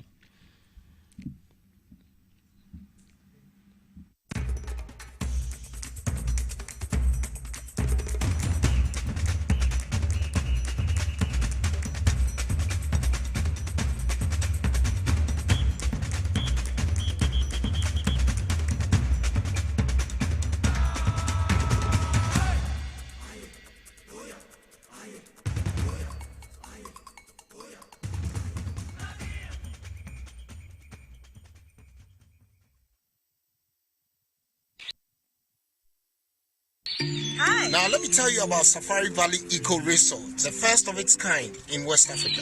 Upon your arrival, you are introduced to your butler, who plans your itinerary. We were surrounded by wildlife from the moment we entered the eco park. So many activities, all in the same premises. Visit the gym or the stables, they have it all.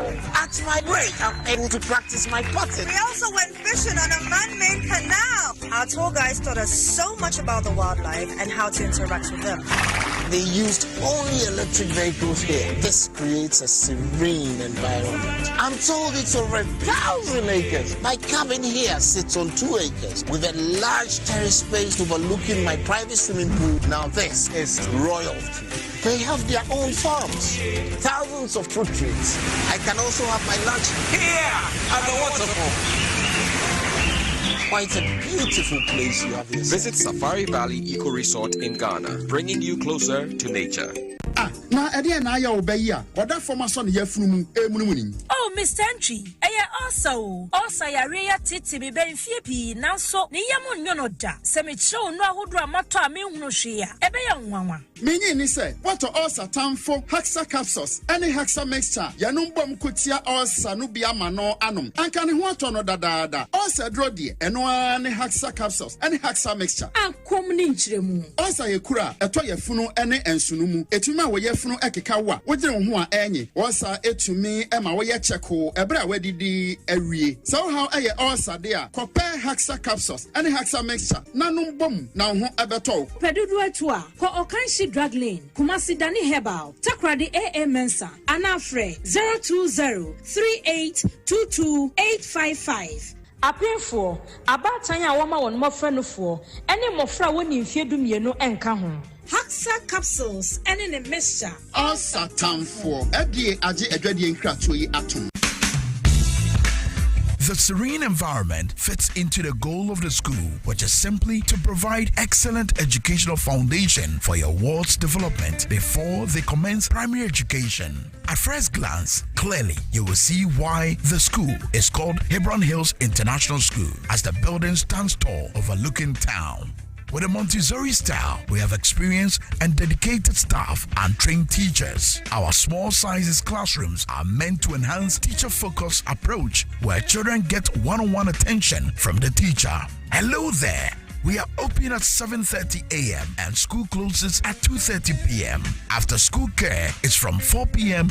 to 6 p.m., while early drop-off can be arranged at 6 a.m. Hebron Hills International School is located at Midye off the Nsawam Road, Locate us with GP postcode GW0688 GA West and GPS code 06884870. You can contact the school and make further inquiries on 050-876-2375 or call the office directly on 0302-918768. Email us at hebronhills.school@gmail.com. Hebron Hills International School. Excel and shine.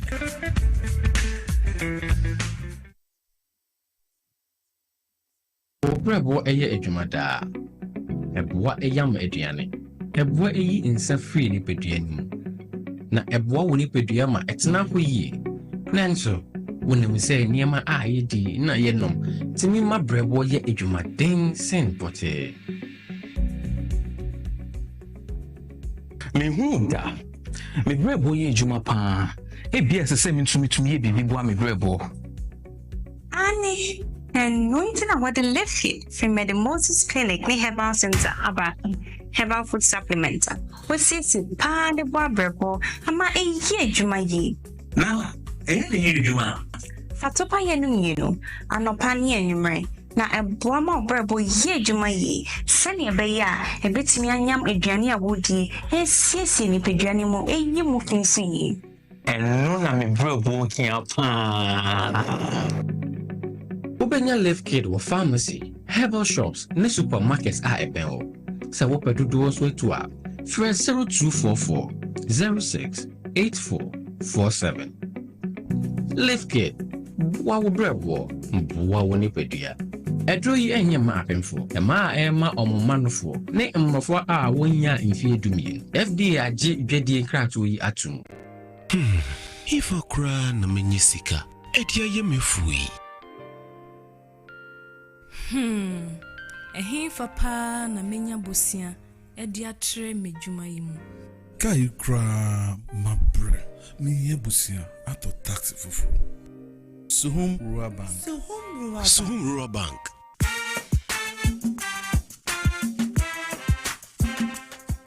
Yema kwa baba Suhum Rural Bank. Ye won hyehyɛ ahodoɔ bi te sɛ dwadifo abosia, akuokuro bosia, susu account, ɛne daso wɔ hɔ savings account, me bada chain savings account, ɛne de akeka ho. Frɛ Suhum Rural Bank wɔ 03422919896. Na wɔn nso wetumi aka sɛ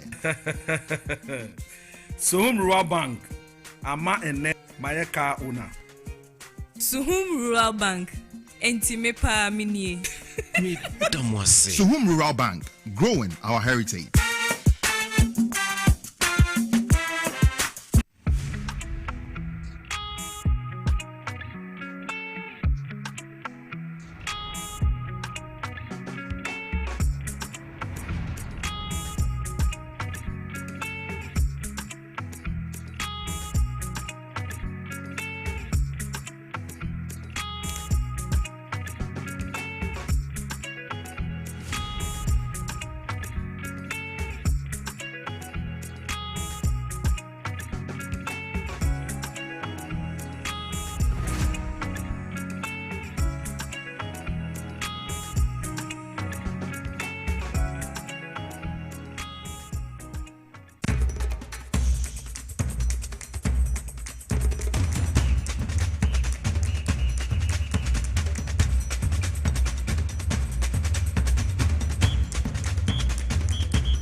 TV XYZ and afi Power 97.9 FM inside politics jumedi yesune nsema hodo a etwegu ewo wo man mu de se ne di se fata se won so betime nya ho ntase abribia ye de somo jumedi yesu wo bra ye chechi mu apempenifo a wo mote sensem yase yie se beye ne betime adi ho nkomo na ye de yie ato yie midi de enke Obrempong uko Facebook aye wo ho at Power 97.9 FM ana TV XYZ ne mu kopie mu YouTuber XYZ broadcasting na fe wabomode atimi agebre na ode ho aka inside politics jumedie yi so na nsem bi ewom no ye nyina yakoso atoto a ya adwene ye to jumedie ni so de ama wa ha Because a power specialist herbal hospital esebra yarewa hodo pi no mo sa ho yare kra no matter baby a wodo wo yare na ko me pa cho se unya ko pie mo power specialist herbal hospital wo mbesa yare ti yarewa no bi ti say hepatitis A B C D and E me pa cho wo mutu ase kra abodi ahodo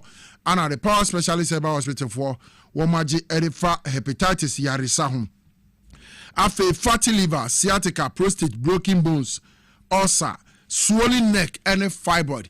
Yarawa hudu amabuwa so nyina no matter baby a wode akọ ma power specialist herbal hospital for enye wo last stop.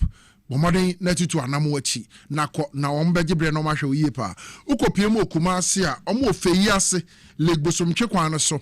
Opposite Josbro filling station nemu ba bedu and crying patemu hade a wo mo kwabenya pokwase ACP kwan so ukopie mu otakra de a omo Anaji Estate adjacent Anaji MA Primary School na fe power specialist herbal hospital for etimi agebre asaw yare fa numbers ya me de ba betu dwe omo numbers no na from nchiremu akabi omo de besomo 0244 544422 0244 4422 and 0200 383831 0200 383831 ebia na wo pesa won send message no WhatsApp for number way 0345797878 0555 797878 na fe power specialist about for woman team angel so na yare bia ye kranko no woman sasa yare no mfem ma Model automobile and a year construction consult se men Kyle se Ghana ha ope China used cars a papa pato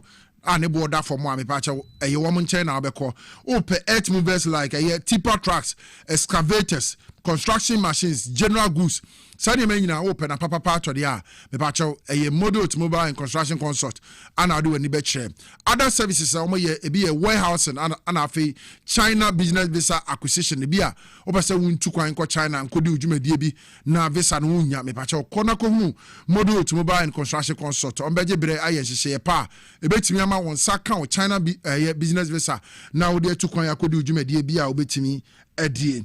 Shannon so mo tema akoso mo kwan so before hot oven a bakery first floor of the NS Chemist building and no ewo matai ko no ho ana be hunu model automobile and construction consult for echira kwan friend number we o mejo so ne wakasa na enchire mu aka bia no wo mo de asomo 0257 280656 0257280656 one WhatsApp number so here 0248 428 336 0248 428 336 and 0273 296 272 0273 296 272 na fe on setimi aka model automobile and a construction consult for na fe wo mabo modern na sa earth movers are share a tipper trucks and excavators and the China used cars in a woman to me abo modern area small. I had TVSYZ and I feel power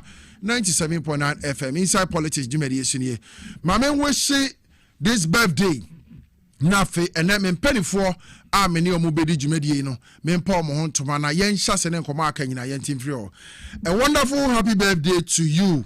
A year Kofi Savior ewo a year tutu ekapem champion a year comrade bakope aranche adwene dan tirim no se empanifo ebo modern minim de ntia American empanifo na wo mo tai na chi a ne wo betimi aye ewo okwapemam eye tutu ekapem na ehun faso na ka Ghana nyina na nya de keto anti Kofi Nyankopon hira na onka wo ho dwumadie bi a wudi omwa na fei woda ye sombie we otirim no so etimi mrem wo wabrabom se wonya afefufuroi efi na ekoi enhyira ene niema pa bi a wo hwehwe emrem maw ewo wabrabom ewo Nyankopon dimu amen. Kofi Sabi adodo na friend Kofi Trillions, yes, the torture tutu ekapem anowo Nyankopon hwa bebre Kofi. Okay, e bisa ye told you media no so dia ma okay na yenhwe last birthday na fe yenko. A wonderful happy birthday to Mavis Onoma Esiedu. Mavis Onuma Esiedo or a history student at the Presbyterian College of Education and work upon Equiapim. If you miankasa enke Obrempong ana Sami Kwache a ono so to Equiapim or say Nyankopon Osha na wonka ho Mavis bibi biara wusua Nyankopon fa sa adom ne nyansa no enka ho woma baby biara obenya sika fi enso mra na nya sika bebre na afi wusuku a wo kɔ no bomoden na yire ho na suade ne ne se de be ya oba bonten a yebetimi anya we impact kese no e wo bibiara a wo ba na won so de wunim de aba besom no ti Mavis Onoma Esiedu Nyankopon enhyira won so na onye okese abuso to media ni so wa ha na ye de ama e wo TVS Isaac and afi Power 97.9 FM ena yani David Worry Brown Esquire ono a senior lecturer ewo Accra Technical University ana yene no edi jumedi yi yesanso Renel Dela Guda ono a communication team member dema NDC Amanyo Kono Western Region pa anodi ni juma ne wabepiem ewo enkran na ensema hodo eno so FM ewo Western Region nyina na enam NDC modern money niema hodo a esisi no ye ba be hu ni nyina so ne teaming company fo yo na fe mi ma makwaba na yenhye yenkomodi ase dela akwaba minia bibi aboko de na Western to say Western boko da be na free ho oh me free that was Monday no. Oh, okay. Do you feel the Nabi Bia the deal? Yeah. And this is modern bo at saying 1 year and almost half year. Big pusher Equasono, Ebiaka Western region. Pa. Okay. Ebiaka Western region pa. Okay. So you buy road I walk from Takrady to Agrankwanta. Okay. Contractors will do that sana buy. But Tina saying I'm a contractor not a cow be okay. President Ashama or the $79 million were released a man because of scanner or do quite anything. Okay, the next year and baby, but this year also July or baby ma.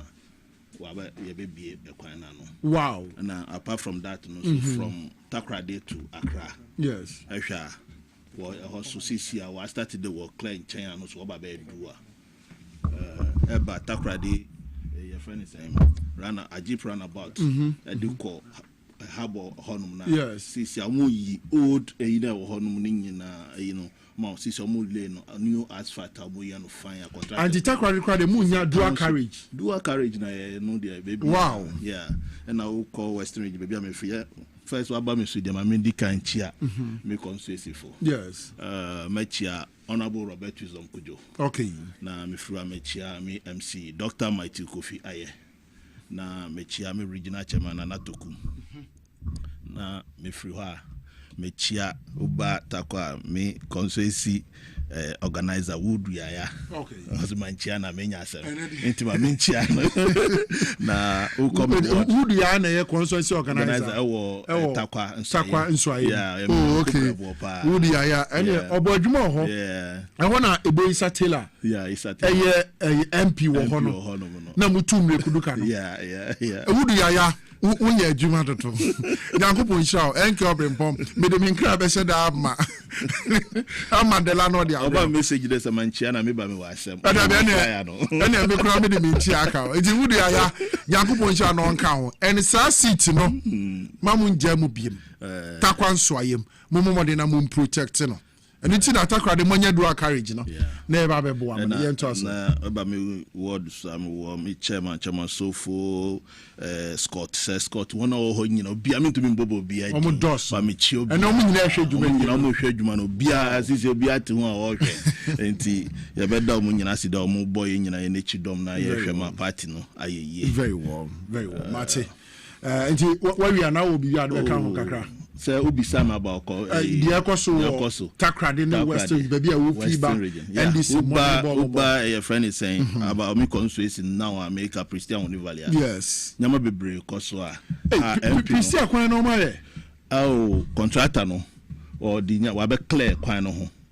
Wa clear kwan no. Yeah, wa clear. So ko Christian. Yes, he say wa clear kwan no. Na say minister buy na omu ka roads and highways minister oba honum nanka ni adwuma no anka obewie ba sisi ano sɛ ne nyama kɔ no nanka sɛ ne nya brinti oba ne ti sɛ gya nti minim sɛ oba kwan no so a the speed pan or the ba be adwuma Monday wo be no kwan no so Monday na me ba ne de na your friend sɛ o ma be clear kwan no ho awie but na me hu machines wo so but o ma clear ho nyina me pɛ sɛ o twa go hwe bi na de said the tie no pepe no you said the report said the tie na we dey sisi ano mati say all ba no full vim with new machines sisi after clearance no ba be start adwuma nti me there obeba sa ekwan no on the big push sa kwan dey I know enka big push but a different contractor but still now no e ya ban ya na dey contract nti no ye behwe personally the la major reporter free ho the enter many abre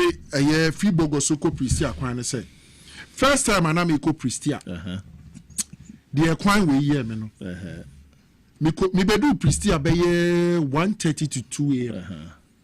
Dana me kra nyina dwane free obi a me eko kura me nim so na hwe kwaya me nemu na ntimi nko be 30 km te say ntimi go speed no wait here break what to turn me nemu mo breo and inti na mo dem kwan fa bush on and inti na pristia for to aba massive di my NDC okay inti minim say empaying for omuti because na MPP for betina so 8 years wo bre ko man yes akwan na inti no na ne na yamfama NDC inti sisi anu minim say empaying for omuti yen so omuti especially honorable Agoja OTND most you buy with full vim or car quite no asem no fast pressure no fan to contractor no do now almost to starting enemy and by time when na de la mu gold bebre enti ade na mo kwan na se ya chesa aso mo na gold akese nyina fi ba se enti na se si aban we abana odi mining no odi ma Ghana ni okay so what you say because abrofo na obeye mining no oye yenden wabaya sisi akọ South Africa hwede South Africa for be too good or Ghana ha hwede o maye onu krom saati ase omo buy omo boy na bro e pristia man say wo hoda da mo ho man tumi anya hwe kwan ni do twa krampo na ya asem sisi Ibrahim yadi da man na yes sisi from Daman to your friend the price we kwan bi da ho o se oba beye me no ka say yeah, we do 3 months, on do 3 months, on do man 2 months. I think machines go quite no do am start some clear quite. Oh yes, I quite me na make catch you. Dr. Ibrahim mama. Ibrahim. Oh go quite machine go quite no so e adwuma no. It na ban we dey also Obama Ghana for.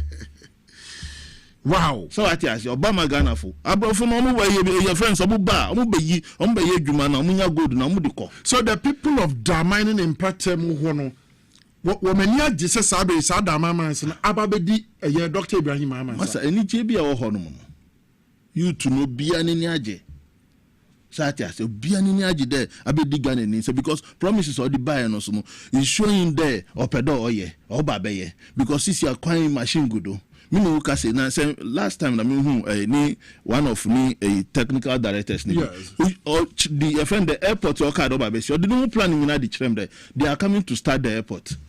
No mercy airport or Damai. Also be see hospital or Damai. And no start. Within this year, I'm starting in because of what? Because of your Ghana in the Ghana Hano or Wono. Or to call collaboration for any tit in the door before. It's what would him Damai said previously. I brought 4 be far. Mice, no. Now, man who sample to you, you don't share the same idea with the people of Mokase. Anka yemfa Damining ma brofo no no bo ndem me mu nya adwen ba ko me ka de o mu bae no mu koe no o ma nya hwede na chese me bua o so ma ye o mu afem di okay but say ye hwe adwuma ma ba ye for 30 years ade o ma ye no nya sa na so mu ye brosa now what the toto within 3 months was a 2 engineers and planners ever fa Damining mines no niam o ma sase ye wo Damining ho no a hwe say ye good sisi a we di ba o ma ni nyina do di ba gold board my nyina hu de Damining mines gold on the buy any year your friend the 100 and something kilos yes that be mining ben or Ghana how did you gold about gold board there one here until you know amount of gold only two into Ghana ninu Ghana krona nkasa no yen percentage e wom but yet you bit baby what for bit no obit baby no ba or say and this month you 2 your friend 200 kilos and I 210 kilos no do percentage bro but sisiano e Ghana ni de ancho no so ye hwe ebi ahwem or the aba gold board or the buy every single ebi or the baby our lunch mo bi ehu. Wow. Dela medase mesai about ho my called David Warri Brown, senior lecturer at the Accra Technical University. Wano ababe kayensa lawyer akwaba. Dela, yes sir. Lucky. Beautiful. My Ramio. So very. Musha kaza no. Sorry, they are top programs. Some people. Lawyer akwaba. Yenya. Bibia boko. Who say me say Bible say when the righteous rule the people rejoice. When the wicked rule, the people mourn. Look at the way it's raining. Now, it rains at a time and foul how we bread a mouthful. Everything is moving on smooth. Boko. I mean, some guys just I'm more program until wherever I find myself and I rush to come. But we must tell Ghanaians what is going on. Sure. Last there was one contractor, you see, Black Oak. Or just Oak, Black Oak. Or not just can we are now, they say, oh, yeah, yes, mobilization. Okay. Yeah, no, enterprise. Mobilization. But I think Rose Minister or Bujuma. Yeah. Now, Minia, I say things are moving on smoothly in this country. Bibia Ekoso, Joe. And I think we thank God for His Excellency, John Dramani Mahama. And our appointees now, Omubujuma. Yes. And so, Omubujuma. We need to congratulate them and to appreciate the good works of Omoye. And Usha, me too can be brave. I also want to thank God and also praise the 3 wise men at the Court of Appeal for giving judgment today. Sir GN Bank, Yam Sanfa, was a very, very good decision because we feel Jumana group in Doom a year or the bois can offerata di Timodin. Can offerata Timodin because no groups food the bank neka to the tune of 800 million Ghana cedis. Amusi bank ne recapitalize 400 million. And na papa ne say misika na abanye di mikano. Mo tia me 800 million na me fa 400 no. Any recapitalization musi baby. And na mo good bank say he couldn't meet the requirement. Say we enye Timodin, we enye be some. Now we enye be some. Yes. 800 million. And now he is expected to recapitalize with 400 million. No, see, give me my 800 million. Let me use part of it to recapitalize Musi Debi. Because when it means here, because Group Indum was overtaking Data Bank.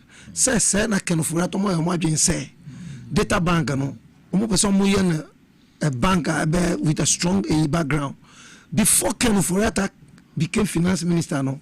Data Bank, their equity was not, I don't think it was even up to 1 million Ghana. So are you saying, sir, GN Bank good 2019, almost shed down almost shed down and a good Dufo Bank, or no crowd Dufo Bank, former Attorney General Oya Gloria, my recommendation, you won't even go because the disqualification now more to say to go no, in fact, but they went ahead, a gunu. What I say? You see, a brobe yeti modern. Buapayo, what said that a plan is that this is what we are coming to do. Because no more doing they want to control the financial sector of Ghana, they want to control the insurance sector, they want to control the energy sector, and nothing I'm for PDS, I'm succeeding, you know. So they are wicked people. We can't. I'm telling you, but they couldn't succeed because we have Ghanaians who fought against some of these things. And Anyanku Poa or notice Rua Ompe Boni Ghana. When say the whole of Africa, when we talk of the prophetic gift and prophetic gift, when is the Ghana Nyanku Poa Esheda di Chomopa. God loves Ghana. I am telling you. God really loves Ghana. And in Kanyasa today, no, even though they are out of power, no, MPP, Akufo-Addo ni Busia, they will be controlling the energy sector. They will be controlling the financial sector. Now, a Japadia document by one kind. Almost don't know what they're one cromfoa, ya chenepa, or Waria in the pen. They will deny. What are they talking about? So why won't Ken come and answer those questions? Why is he refusing to come back? And then cry. Why is he refusing to come back? You see, you see, they will not live to enjoy the money they have stolen from this country. Because all my people died. Haircuts na buy ni san nyama no. Na ada hu ni o man mu anu. Me client be by mutual letter ko bank ama say mutual letter no come so we can pay part of the money because scan omo dey invest no. Haircut ako casa scan they are also not able to get the money to give my client the investment or so they give me only half of the investment. One guy say papaya na pharmacy company Michael Addo my hand okan store one thing and China papa ni wuye papa ni wuye in this country for the first time in our history a former chief justice at me copycatting against a decision of finance minister former chief justice number 3 person no Nebusia and the family could picket against them. How should I tell you? Because one, if you should be so wicked that members of your family could even rise up against you, no, let's just say your wickedness is legendary. You are more than Nebuchadnezzar. Now what is Akufo-Addo no? A dear media tone Nebuchadnezzar Zacchaeus. They be say your friend sir. No, a dear media tone Nebuchadnezzar Zacchaeus because Nebuchadnezzar need 2 more days. Zacchaeus was taxing and Zacchaeus was shot from you no din work na makabom. Because Nebuchadnezzar na need 2 more days. And Zacchaeus was shot and also pay tax. Akufo-Addo time enya the multitude of taxes are you the 2 years old man to the extent COVID yare atu yen so on my abana also share no afi mo na bandi den COVID levy atu yen so COVID buy no yes dem na watwe mienu so time no wo man no ehia sika ye de emu a why do we have wanted to emu buy hey emu man ka emu nasam emu ya chicha sha omu package look the people use that to dupe this country. National theater some be chicha some be container ni so a emu egu we no no wo di mami ma ofia mo njindi they will not eat but sika mo what did they do locking up look COVID me I'm telling you that the way they only COVID was a form of agenda just to loot this country. I'm telling you COVID na buy never be cool. COVID no almost see a buy because me na COVID no na me COVID no because a buy no was not in the way the form that they said it was. I am telling you. Wow. I am telling you. Omo di lutu o man e na COVID aban wo se ohun ye mobo na omo boaye no afi na di COVID levy atu COVID so. Na levy no to airport levy no to charge. See the whole world in Ghana we were even charging the highest. I na COVID call empono the levy was still there. It took this government to come and remove that levy. Na you know my me na so time no me say COVID na COVID me you say to ba me bisa wo you name say COVID e wo man mu a ye nisika e na dey $100 million plus say e dey ko to amuna say ye dey see cathedral sorry dan do we lack church buildings in this country sorry dan no sorry ben ye kwa ko sia ye be bubu judges 11 judges omudan embassy bebu anyway to say see sorry until today the Asori has not been sealed. We have not built the building. Asori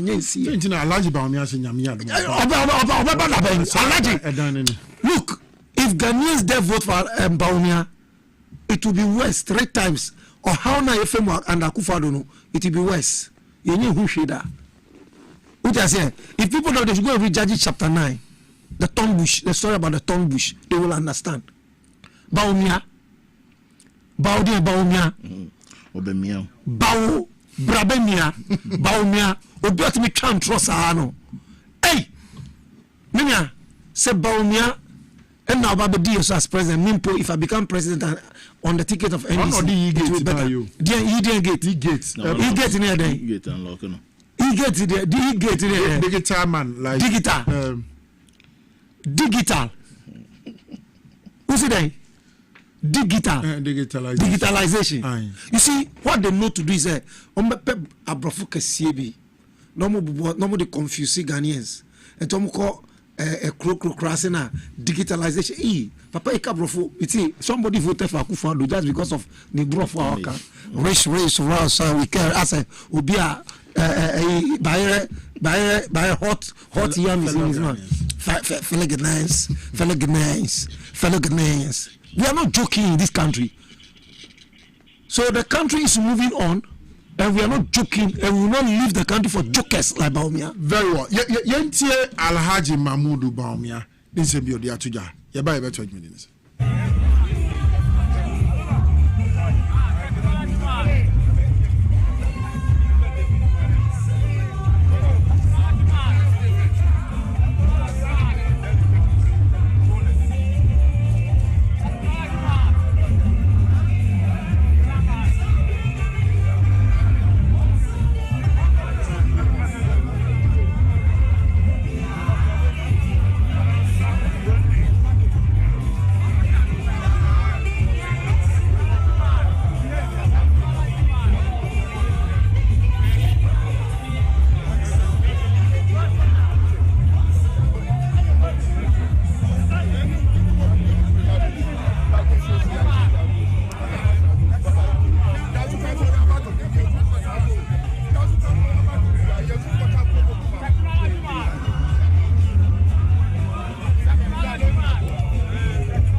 Way Alhaji Mahmudu Baumia ekwaye ewa akwatia ne nkrofo ebon nsamani technology man awu nipa no di Baumia chi hu na hu so obi osiesie funu they no bo red one technology na ba me bi so asa wabo nipa wabo ana nika na nika kra hu be nika ho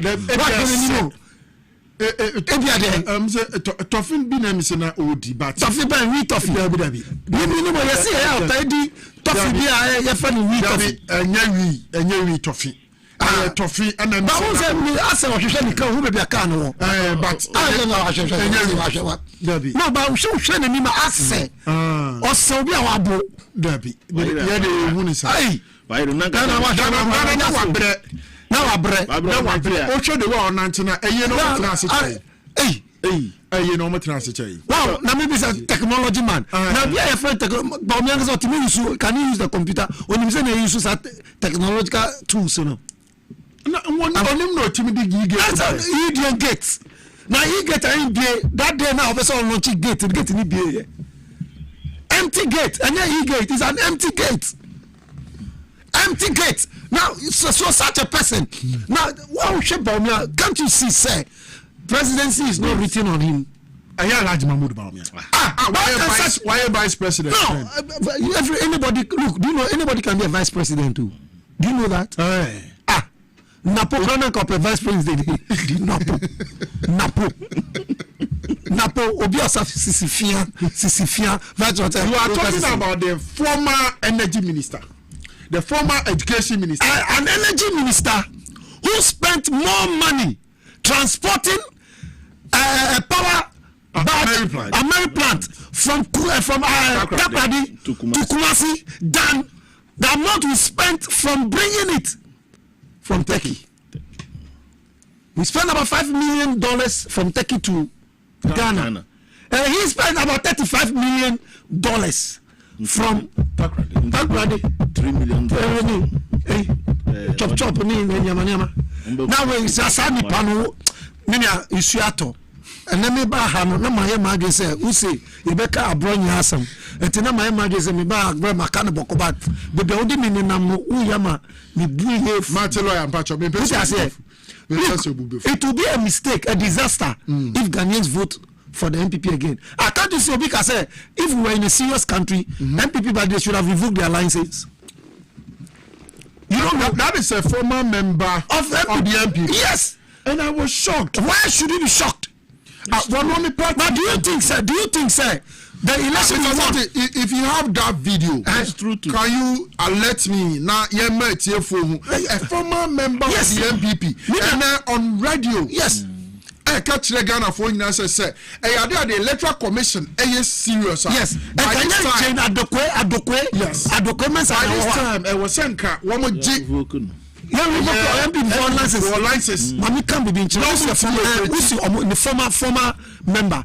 Do you think, sir, election really it was only NDC members who voted for us? No, let me tell you the truth. There were some MPP members who were just tired of the stupidity, the arrogance, I mean, what's been put on me? I don't want to use English. Impudence. What I say?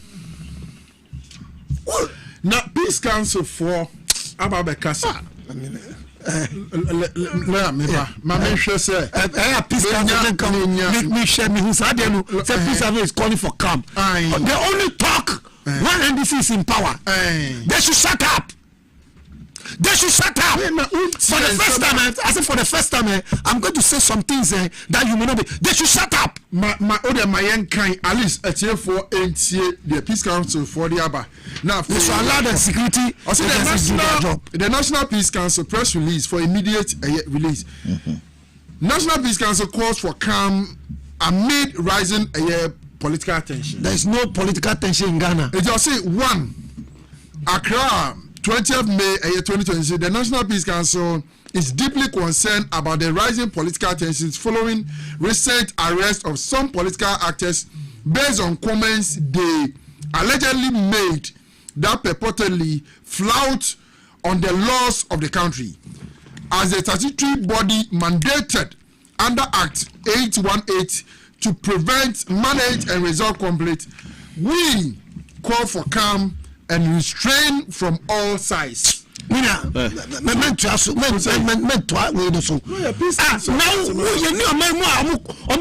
former chairman of some went to abroad surgery. Right. I say the National Peace Council remind all Ghanaians that the rule of law, due process, and respect for constitutional rights as enshrined in the 1992 Constitution of the Republic of Ghana are non-negotiable pillars of our democracy and calls for moderation, circumspection, and tolerance by actors in the media and public spaces. It is in this vein that we call on our respected security and judicial institutions to act with impartiality, transparency, and professionalism, and ensure that the rights and freedoms of citizens are always upheld in the performance of their lawful duties. The National Peace Council similarly calls on political parties, their communicators, and actors to refrain from making unsubstantiated, inflammatory statements and actions that has potential to incite violence in the country. The National Peace Council equally remind political commentators, both home and abroad, to be mindful of their utterances and their impact on national cohesion and stability. The MPC reiterates the fact that Ghana's stability depends on our ability to disagree in our public discourse without resorting to abusive language or violence. We entreat the citizenry to act with responsibility and civility in accordance with the law. The council, as part of its quarterly trust building platform with political parties, will hold a meeting in the next few days to dialogue with the leadership of the parties to find lasting solutions to this development to prevent escalating of the situation. we lawyer National Peace Council for the what's on my let me tell you something. Me, as I've lost confidence, I've lost trust in the National Peace Council. Why? Because of the way they've handled themselves in the past. Okay? National Peace Council should be calling somebody like Obrempong Makin to order. Somebody who could be insulting judges. One buffer. I don't know who is. All this why would they wait when people are arrested and then they take them to court and then they are and I will say that he said when the people were speaking they should have spoken. National Peace Council, when MPP was in this country, ruling this country, they were doing things against citizens wrongfully. Did they speak? They never spoke. Today they found this thing to talk and try to say that they are balancing. Please, me, I have lost trust in the National Peace Council. They don't. Number one, there is no instability in Ghana. Okay. Number two, there is no political tension in this country. Obrempong, the MPP and their surrogates, they want to create that political tension, and the police are saying that we will not allow you people to do that. We will not allow any miscreants to misconduct themselves. We will not allow them to diminish the solid foundation that is being laid. We will not allow you people to mess with the democracy of this country. And I'm saying they should be talking to people like Obrempong Makin and what this thing about the way they talk and stop. They should allow the security agent to do their work. Member de la also lawyer. No monsieur Kakami. Esi na cha minwa water ne si wani no monsieur na kuma na mra fo. Boko. De la kakra wo so National Peace Council for woman krata omo dia. Na Peace Council omo ande de omo nya omo mic no. Ade omo mic no omo se tekoi. Past government no say mic no na eni ho. Secretary Ben no chro letter. Past government na secretary no. Sa secretary no or issues letter we no ho no ma. And then the Peace Council Ghana. Ebanisa. Yemi Ghana ha no bitina TV do nsemo nsem fata say ye kafa president ho. From your friend Asante regional chairman. Yeah. Yemi chairman want to me. Because someone tina ni TV so kafa president ho. Ye meant to be for man mponka. Yemi Ghana ha no kan. Okafa President Mahama ho. Okafa onu na ni ba ho ma ni ba pon to me in school. Ni ba mpo ni ba be sia no to me in school. Yemi Ghana ha Peace Council will let be ba outer. And then the moon say number who ono ma yam pay for na so no ma ye. Enti enga NDC for mo bojo sa ya. Na mpo pay for me. The mo dia be krampo anya say yam pay for attend any meeting. And yes, I pay for they shouldn't go there. National Council ba be ye. Omo ko ye den. Afre the various stakeholders, MPP, NDC, no matter Sakasa, Eba, Enyano, Ebia, Emra from any sense. Omo my you, Sisia and Crow from being paying for no. Omo my my sister, Biape, Omo Yamo, Bio, yes, don't go in Nonka. I NDC because you're the assistant, the attitude I wore day, and no, no, yes, Sisia. Dear, what the NDC, Yaba power day, yeah, Uti Ama. Omonya wings no mako issue letter de aba say omo hu be fe both side mpo who fe both side to better on here dey omo ya aba de so omo pasumge ntokwa bi aba Ghana ha hwanum na eko tam na ye be chi Mugabe nim na nkeka hu no mo Ghana presenters aye chi omo Captain Smart hwana Mugabe nim na nkeka hu na ye chi omo no na Peace Council no mo Ghana ha abronya ni person hwana abronya we what in the abronya I didn't say my account. They be abroad odi. That's it. Would you ya abroad? Master assembly or other would so do Ghana. We should not give any credence to this abronya matter. You see, it's like yes, so now they are growing wings. Who are they? No, for some of chairman, he went to do surgery in the States, and they said that he should rest for about 3 months because his back. So the wound can heal. He asked his lawyer tell the AG that Omuma journey for just 1 month so that he can heal a little to come. The AG didn't allow. And instead of the man coming straight, taking a straight flight, he has to do something. So he started the journey 3 days so that he can be resting a little bit. When he came, the very day he went to court, the AG didn't come. Somebody who had said, wow. And I'm talking about Godfrey Dami. Look at this wickedness. You see, in some way, but sometimes because of Obuo, now your woman, your president, you're paying for anything. We don't want to talk. Me, I don't talk. Normally talk this way, you know. But this because I bring us. I don't want to hear it. ASM fool.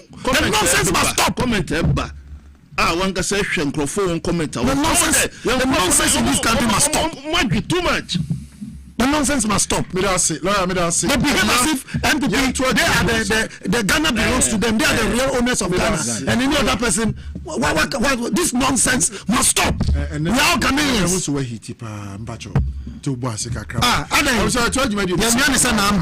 TVSYZ and I Power 97.9 FM.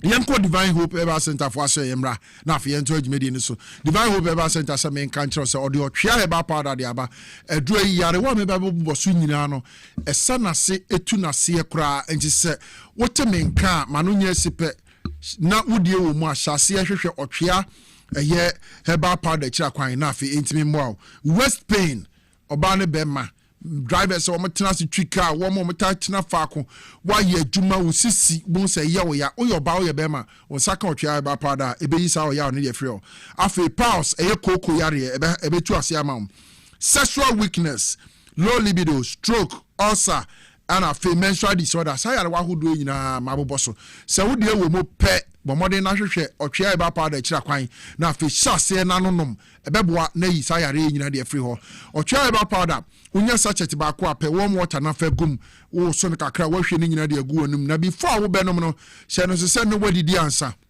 se wadidi awie dia se ya no pa awie anwumre anampo se ahomache wo betimi anomotwe ya ba powder na afa ye de ahode esefata aba onipaduam e de ama hye no se okokofo dia Gapsin Pharmacy wo benya bi ato ho kapeba wo sunyane House of Drugs ya Simon Boache ansa e Cape Coast na boache ba wotema PK Gombela wotamale na afa unsa timi aka otwe ba powder ne bi ne bia wutie sanka boyi wonso wo pharmacy shop wo herbal shop wo pe otwe ba powder ne bi ato bomode na fa Divine Hope Herbal Center for number see am dey choje na frem wo be ma obi na wonso wo de go shop matom 0591 656 557 0591 656 557 and 0550 639-037 0550-639-037 Otwea ba powder o se oja no hyewa wa wo beba wo pe baby age wa home wo pe baby akọ holidays wo pe baby no wo ne wo yere ho kani makọ no makọ relax e weekend e vacation e leave bi ana manya me pa cho baby ba ko pe ana me kan for the amount so do any be chere Safari Valley Eco Resort e ho ife yie pa che se wo kokodu wa wan hwe ne ye fie bakra no be ye odin bi o na omo nice environment omo create zoo harmless animals who omo create mama lake betimi di boat kitu abi cresi so ni ho kani na matwitwi chese ukodu ho a city on its own Safari Valley Eco Resort ho asem na make kire no ebi ana wonso no company organization bi ana mo pe ba bi aye conference me pa chaw Safari Valley Eco Resort wo spaces akese a wo mo de ema se obetimi aye sa conference no wo ho na wo pese wonya ye wedding engagement party jumedie bi anso asa spaces ni available Safari Valley Eco Resort se be ye na jumedie ni be very classy na obi obeba bia nani ebetimi agye ho Shannon so mu wo kwapem edukrom akwapem ene awukugu akwapem edan waape ana Safari Valley Eco Resort ebutu fa number me di tuja yi wo number no na frɛ wo nkyiremu aka bia wo de besom 0596 914394 0596 914394 and I visit your website no www.safarivalleyresort.com www.safarivalleyresort.com koma akabia woman ne ebedi wo ho na bibiara atimi aye kama tubirika kope medi Moses for left kid no mo dia ba ne bi ebebo Oliver ne ho ban abiri biara na ahode ese na fata se Oliver ne nya na etimi eyam nuane kama kama edema wo na yi efifiri uni peduam na etimi aboa Carnation and Social Left Kid are Medimosis Diabano, a 100% herbal supplement. I know that you may be a dinner a bowl liver home by now, Bribia, and what dear Senefata, Etimiatra Nipedium. Carnation and Soko Pharmacy Shop, herbal shop be a ben while being be at all. Nemo Mope beer to a good shop of my friend. Medimosis 4 number we so now one more being tuned Tom 0244 068 447 0244 068-447 na fe won setimi aka left kida made Moses for the abeg drama so bi am say told media no so e dia man wo ha live on TV XYZ na fe power 97.9 FM moko Facebook nso ayo ho at power 979 FM TV XYZ YouTube ye XYZ broadcasting na waje brand inside politics jumedi ekoso no what mi ahwe bi na ene Make Foundation in Germany officially Omabo Lordina Foundation Abaso. Congratulations to Her Excellency the First Lady of the Republic of Ghana. Lordina Mahama. The Lordina Foundation Make Foundation in Germany Abonabaso Sajumedi countries Bay 52. And a year be one more foundation ya de one more share foundation a make impact ebua na nipa ahodo etimi enyamfa so de afrimu eba na yarehwe eba na setena pa ene niema pa Lordina Foundation de eye no enti no mo de sa basebodi ewe e de ama no se wayade se obehwe the First Lady of the Republic of Ghana Lordina Mahama even time wa no oni ni kunu John Dramani Mahama wo position na no see hospitals no see children's ward no see near me betimi de impuntu abase be na nkrofo betimi nya quality healthcare. First Lady Nyankopon won sha no nka ho me enke Obrempong da bia me ka se ma fato me ho so se wadwuma pa wo ye ne de enya betodwa pe me bon ho dawuro magana fo ehunu ye wo First Ladies bebre. Yes, First Ladies bebre a wo mo ebete foundation yi bi wo mo nya kwotena kire pe na ayira no impact but wo even okotena kire kura no still eno chese wo foundation na wo ye no very legit. Nyankopon Enshao, Her Excellency the First Lady of the Republic of Ghana, Lordina Mahama. I was saying you told you media no so ana fe and then some more canom yetimi ebiebiem.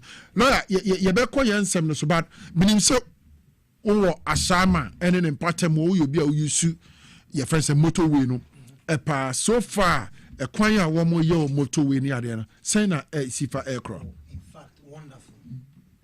Wonder who say na ufa kwan bi so na construction cost na say won say omu ye juma pa won say etime de inconvenience ba but the joy and say bridges na also omu ye omu reconstruct is underground bridges no and tunnels na omu so omu ye and they amu ye ma won say omu fix mutu eni ye amana expand ama ka bia be fa so bia no betimi mutu en betimi ay solid enti ejuma no omo boss ekoso pa anya easy they are doing the anya mutu en nko from ashama roundabout to akosombo kwan so omo ye soldiers for na kwaye over clear side routes for expansion because mangrove no notice they should omo feel but one aswon denti omo me so me feel enti soldiers soldiers for Bemwa. Then a Bema Bemwa na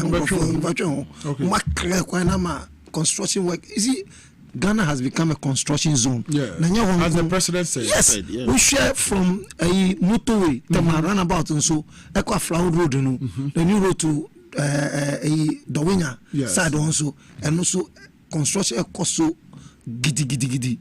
And for me in those enclaves in Eastern Corridor, I was saying whole titrinu. Yeah. Oh wow. And was road. Yes.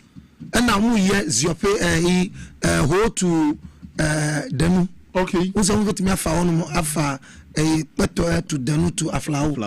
Some yes about personal omu yenina. Wow. Enti Ghana is a construction zone for now. Bibia ekoso. One besame so mama kan chon so say the highway no Accra Kumasi expressway no. So just for na a clear virgin land no. Omo clear. MPP for some better compensation soldier for me a president I will make sure say soldiers no crano I will use them for some of these projects because they have engineers. We have 48 engineers. Yes. They will be doing those jobs to generate Masikan foreigners as soldiers we may even pay maybe 70% of that to the soldier. Who call countries like Russia some of these China. It's a military. They do some of these projects. Maybe see me president.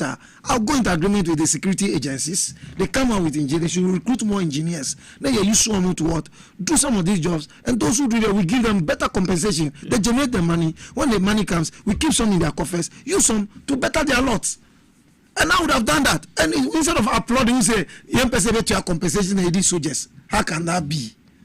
Compensation is different from you soldiers to do that work because a person soldiers say because with the Juma show Munsa, they meet deadlines, they have the tools, they have the skills. God finds way for the idle hands.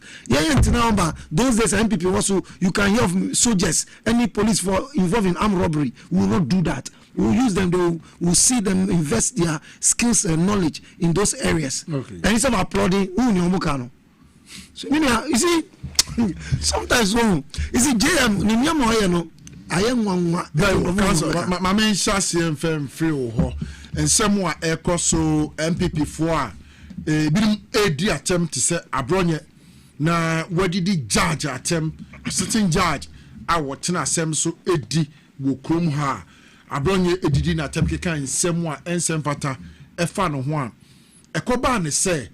And now asema yedi ihwehwemu ya yentino ko na kwakoda remind for a year 2 weeks na oba ye nto asem no so ambi for said there be sasemi woman tibi da intimidation harassment na nsemo abronye kan na nyensemo e wose timi kura bebedu saabia yi amene de amene wo de kasei womo atimi akokota akoya appeal ama ye yi abronya ya man 100,000 Ghana cedis bail with 2 sureties to be justified. One more press conference MPP 4 year General Secretary Justin Frimpong Kodia Ekasign Wapache say Sabre sa semi da wa so no one the petition the Chief Justice of the Republic of Ghana Justice Paul Bafuboni say judge what na abronya semno so a wama abronya akọ a year remand 2 weeks no omo nyini inti wo mo nsesa no sense me then I will come found interest answer na meka bibia fa sansem no no yes em say one thing here afenyu makins e kan here they were virtually insulting the judge ewa bafo ewa bafo yes at the young Ghana Law Society the petition e say afenyu makins General Legal Council they should hold him before the disciplinary committee no munji the license and friends him I'm telling you, how can you open your mouth to insult a stupid judge? I don't blame them because bit second in Japan during MPP time they were insulting judges. Nobody took any action against them until they were emboldened. How dare you open your mouth to be insulting the judge? The judge it's not the judge. He's sitting in the name of the freedom of speech. How can you insult a judge? Freedom of speech. Say judge once they say the judge is a stupid person, stupid judge, and could say he doesn't know whether he went to law school. I mean, no, what are you talking about? These are all contemptuous, and they have to be dealt with. You see, yatina mama nkrofuwe Jimmy, Jimmy na mu Jimmy enkan wasamanintino. You see, ordinarily I wouldn't talk like this. Because it's annoying. You see, I feel like you're a senior lawyer. You know, say a judge on bail. Yes. Number one, every offense is bailable. Take note. Every offense is what? Bailable. Including every offense is bailable in Ghana. Okay, good. According to Martin Pebu vs. Attorney General number 2. Okay. Now, to grant bail is also at the discretion of the judge. Even though all offenses are bailable, for that bail to be granted, the judge will look into the situation. And yes, or share situation. And say, me share me my bail now. A year, and I say, Mamma. And the judge number shares you know are decided. So even though every offense is bailable, it is at the discretion of the judge. We should not forget this one. Okay. What I say, and the emphasis will be Ako Bisikai. Now, ope baila. Now, you're shiny pan the way and subante judge and your money bail and here. Obaka commit the same what? Crime into your remandeno. There are several reasons why bail could be refused. It is a judge and refuse. Now, what say? Basis now judge and use it to refuse bail or no. You have a right to what? Appeal. You can go higher to the higher court. You don't insult the judge. What is here? Now some and now once the namu ye lawyers namu bimano you are insulting the judge. Look, you see, ayana ye dia agrobio. And one thing I can say, who say NDC, what we have decided, they don't want to meddle in some of this. One can say NDC phone away and the judge. But already MPP focus on that is their hypocrisy because yet I am running election when parliamentary petitioner yet the choir echo do Supreme Court here ruling in their favor. They were praising the judges, isn't it? But another because it has gone against them, judges are not good in Ghana. That is the hypocrisy of the political party called NPP. NPP, National Patapa Party. National New Patriotic Party. New Patriotic. Yes. They are never patriotic. I don't know why that's why they made it new, because their patriotism is not. They've never been patriotic. From their antecedents, their tradition, UP tradition, always trying to what? If said they were trying to harm Nkrumah, Kulungugu, bomb anyway, their tradition. They've never been patriotic. Now, Obiti what say we make this country ungovernable. Obiti what say I will say NDC headquarters, and the police are not chasing after these people. I think the police are just being mild with these people. Say police coaching intimidation and harassment. What is intimidation and harassment when you are threatening? Yet your maimu markets people go and bend markets. No be at threatening say or look or person kushi party what officer. No aka. Na yantinasi say harassment. Yin cheno nkoshe. Ansana ya kose kwa kocheno. Do you know that when if I threaten to kill you, the veracity of that offense, the punishment is the same as if I had killed you. Oh, okay. Attempted murder. You don't know.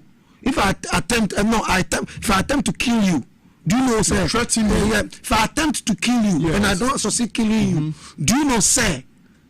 The punishment is the same as killing you. Say what kumi? Yes. Because of CD and those kabahayas. You see, we must bring sanity into this country. I will say, yet to an amwa, Eddie Ebema or Memu Ayaboko. Na say, and to Sana Mono, na a fuafua, sa uncrofua, you did or say you didn't abro. Abronye means abro is not good, is that not it? Yes. But obi and the abronye and obek ni dimbe kind say, man mean di abrono. David Warwick Brown. If you are abroing, yes, the law will what deal with your abroism. David Warwick Brown is senior lecturer at Accra Technical University. Menko Dela. Yes. MPP4 and there Yama Abronye a bail of 100,000 Ghana cedis with two sureties to be justified. One more adding a coffee, but almost a judge and no crowd would dear seminal. Our my brother condemned. So the petition, Quackoma, Chief Justice said, when you ask Judge and Ankasa, if you free as seminal, so then I'll come for bringing in semi on I sorry. Master. Oh, master, because of master, because of the on the Mikasembi or the paying for no natural baby. I'm a dear costly. ekoso ye wo krum ha wo ena some call your friend then court and obey a unanimous decision. Yes. I know your friend is saying almost peace council on your peace council. General Secretary. The Oboni din your friend then. I feel you so no dey one cash about it. Satam, did you hear any NDC penny be Mobeka and some Mokai? Debbie. The Banisen and de Abronye. Come on, Abronye. Bon. Abronye is the regional chairman. Oh, regional chairman. Regional chairman. Regional chairman. Nanga sampo ya tuamba mana. Omo appointing no. Omo tuamba mana. So omo tuamba mpo anre di mpo anka win because attitude we find regional chairman. They all show no. You find regional chairman. Enti no amanfo ka the MPP party no crampo na. Was saying we count papers. Because the cause to see no and yes I MPP no na MPP na kasa mo twasa bi ato to the on the CC NDC na o masa edu amanfo nya ya mo de to amba di ma NDC no ye mpem fo mu tie ye edo ye won krofo bebre wo ho a sa takashi sie mo MPP fo di nti na obi ho mpo ntumi yi na nim mpo bi na no kasa me NDC ni Masa Ghana has a yes year to amba free and fair. The beer free and fair. And this is be winning amba kosi we. Some. You gonna make a show. Because omo to be your money.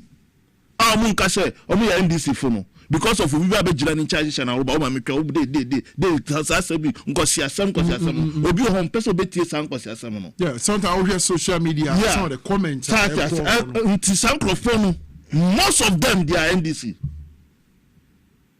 Inti adon krofo nya o mudi to amba man no yempemfo mu di hu dwuma because yempemfo no mo di hu dwuma NDC party no amafo be di enge no na NDC mo mpanifo mo ye so mo be bo eye kasa ho ban na kasafi kasa ebegu obi animu ase a enye no kre no na o ma chechom na so MPP fo say eno eye intimidation eye harassment na oye den say oye den no oye sa oye den no yes sir because nipa wajino wakaka dem kosi asami nyina na say judge and the judge am remind yes na sa wakoye api na lawyer aka no case bia is your friend there unbailable nti say wetin baila yes na sa wakoye wa appeal na say ye jawa anu so fa NDC party office shiwa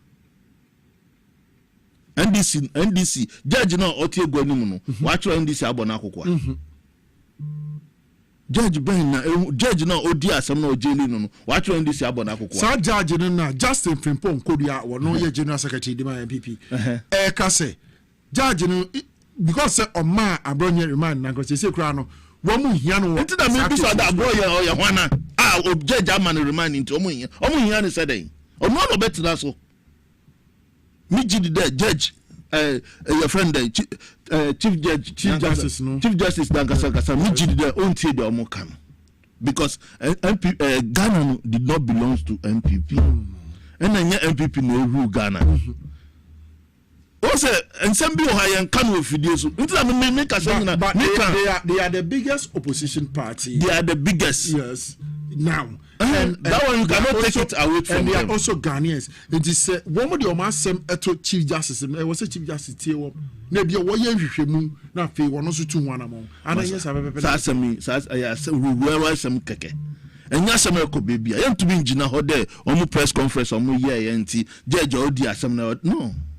Asem bia e bebia or say you do pepepe won say yem painful no sa de na mo ye no edu baby a ye Ghana ha o na man for the takashi jelly maybe for purpose of education they have a right to do it say yes we don't want the judge to sit on the case yes you must justify it no problem if you are insulting judges if another judge comes it's the same judge it's the same judge it's the same judge. So they have a right to say we don't want the judge, but we must justify that. Okay. What did the judge do? Yeah. Judge Bonibeno. I move from brother. So I must say, Asemwa Abronye kan, you know. It doesn't warrant the judge say obetimi anka wamano akọ. But the judge is not one of us. Asem no ngasa no be nipa no be hold press that asem no ngasa weti asem Abronye kan. Mu ye mpemfo mo si mu ye mpemfo mu di your friend say mu di party nim MPP party kesi mu wana mu die nim nti wuti ase nti wuntumi mba mbo anka mu se mu ya badwu sebi se mu ya badwu mba fo mpo anka after we release abronye no krampo no mu nkrofo mu ba social media so mu ba TV so mu kasa no onu mpo na nka so mu tu omufo ade a so mu ya no eso mu tu omufo na mu kire mu how to talk mu hold meeting na mu kire mu how to talk how mu ba ya mu ba dwen mu party mu ba kasa mpade egu Ghana fo after that mu tutu mu catch obi there mu ba amun krofo u ba amun krofo a police fo ti was still obi ebie na anu akade obi amun krofo the Ghana ha be to amba no mu kaso your friend is saying Faster House we too long to kan ho ho ana mebua no bia na anu akade obi amun krofo oda hu ni nam ho after say ye che abronye any press conference the minority leader afenyo marking organizing Akikan sem edidi a judge for atem the MPP omo national organizer Henry Nanabuachi dodo na friend Nanabi ebe ka say one more MPP there atem bia afenyo marking said assembly a wakande agu judge nimfi omo support no and Asani Pano, so he also claims to be a lawyer. No problem. We are in this country. We let them be said. We appeal the Ghana General Legal Council to deal with them, and we are not going to joke with that. As lawyers, for other lawyers to be insulting judges, it is wrong. We will not tolerate that.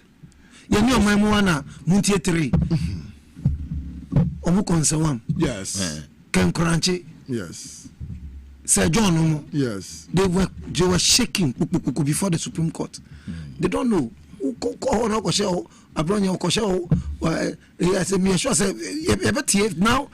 whether he will talk like the way he was talking now. Because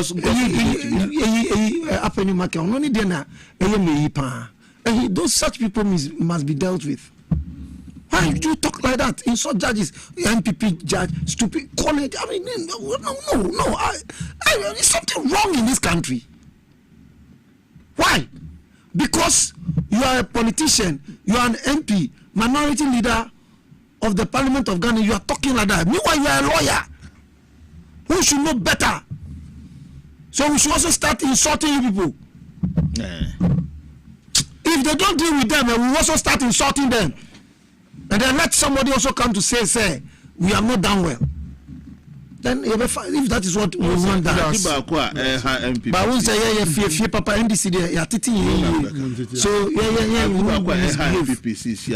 yes. On my your friend then, we fatter. Painful no more MPP no number 2 amufu no. This almost see amu here, the Kufu on Crawford, DNT, or Kasampra, went and the moon young age no 40s to phone and I see an oma but keep out to be out to me can cause assembly or pebia assembly or pebiano no cat I only pay be our hobby friend there assembly okay and jai NDC who yes I didn't you will pay for in it you can even your national chairman crumple from down you can't try it Sati I say NDC party now honomono anamono a step by baby anamobia to be a step by step. Sati I say, I am to homo see, almost train, almost share, and this constituency election, and general election, dear Baba. Must almost hold the baby a peaceful because he won't pay for papa or more party no more, only be a becassa. Very well. Sati I say, not be a baby. Very well. Nela me da say, na fe ya toa jumedi in service ya. I had a name a brebe timiama quine. Na inside politics jumedi yeri abenewe de la o ensem ba komi nu bi apeso de ka ho o afaka ho na fe sorry jumedi so American say am na me bo on me say election ba den ya afi me constituency vice chairman Christian Unival. I wish you well. Wow. I wish you well. Anytime I come here, I wish you well. Christian Unival constituency. Wow. Constituency vice chairman. You ko bodwuma de aboa party no. Ye betu aso ne aye de sinse. Good. Amount for nim de ye. Christian Unival. It's in September. The election is in September, right? Yeah. No. Yeah, September. Yeah, time I will visit your constituency. Okay. Before that time. Okay. I'll give you my number. Okay. Yeah, better. I catch him for the amount for no amount for expect the main chairman. And then I make them painful party. Oh, yeah, be to me fro. Then Wakasa. Into Kasakos. The Laguta. The Domase. Vice chairman nina ye bua party nti wa wonim say who support me bia no support me vice no na ye fam bua party very well eti Reneo de la Guda na ati kan communication team member the man chairman yoko no Western region pano di djumedi ne wa be sran e wo nkran hanum ana David Wowi Brown Esquire senior lecturer at the Accra Technical University penifo mienu ana mbeka yensa wo djumedi so enenso ne yedi inside policy djumedi bebe somo abisa ma menka se MPA say stay back stay safe campaign se hu se tanka bia dane ne na video bi wo ho se santi o kina yebeyi tanka bia dane na enkrofo eso fuel o kina yebeyi se hu se tanka bia to ho amepa cha men ko so fuel men ko so bibia ho free number with the Ghana National Fire Service, Ghana Police Service, the National Petroleum Authority for beba be NCC se be ye ne emfa ejahye ne oyeni bia emba number betimi afrene 0302550380 0302550380 na fei MPA Fwajo, so Ghana Police Fwajo, so Ghana National Fire Service Fwajo, so na afei, wahunu say, won't quite quit on a sumbo simple to 1 gallon.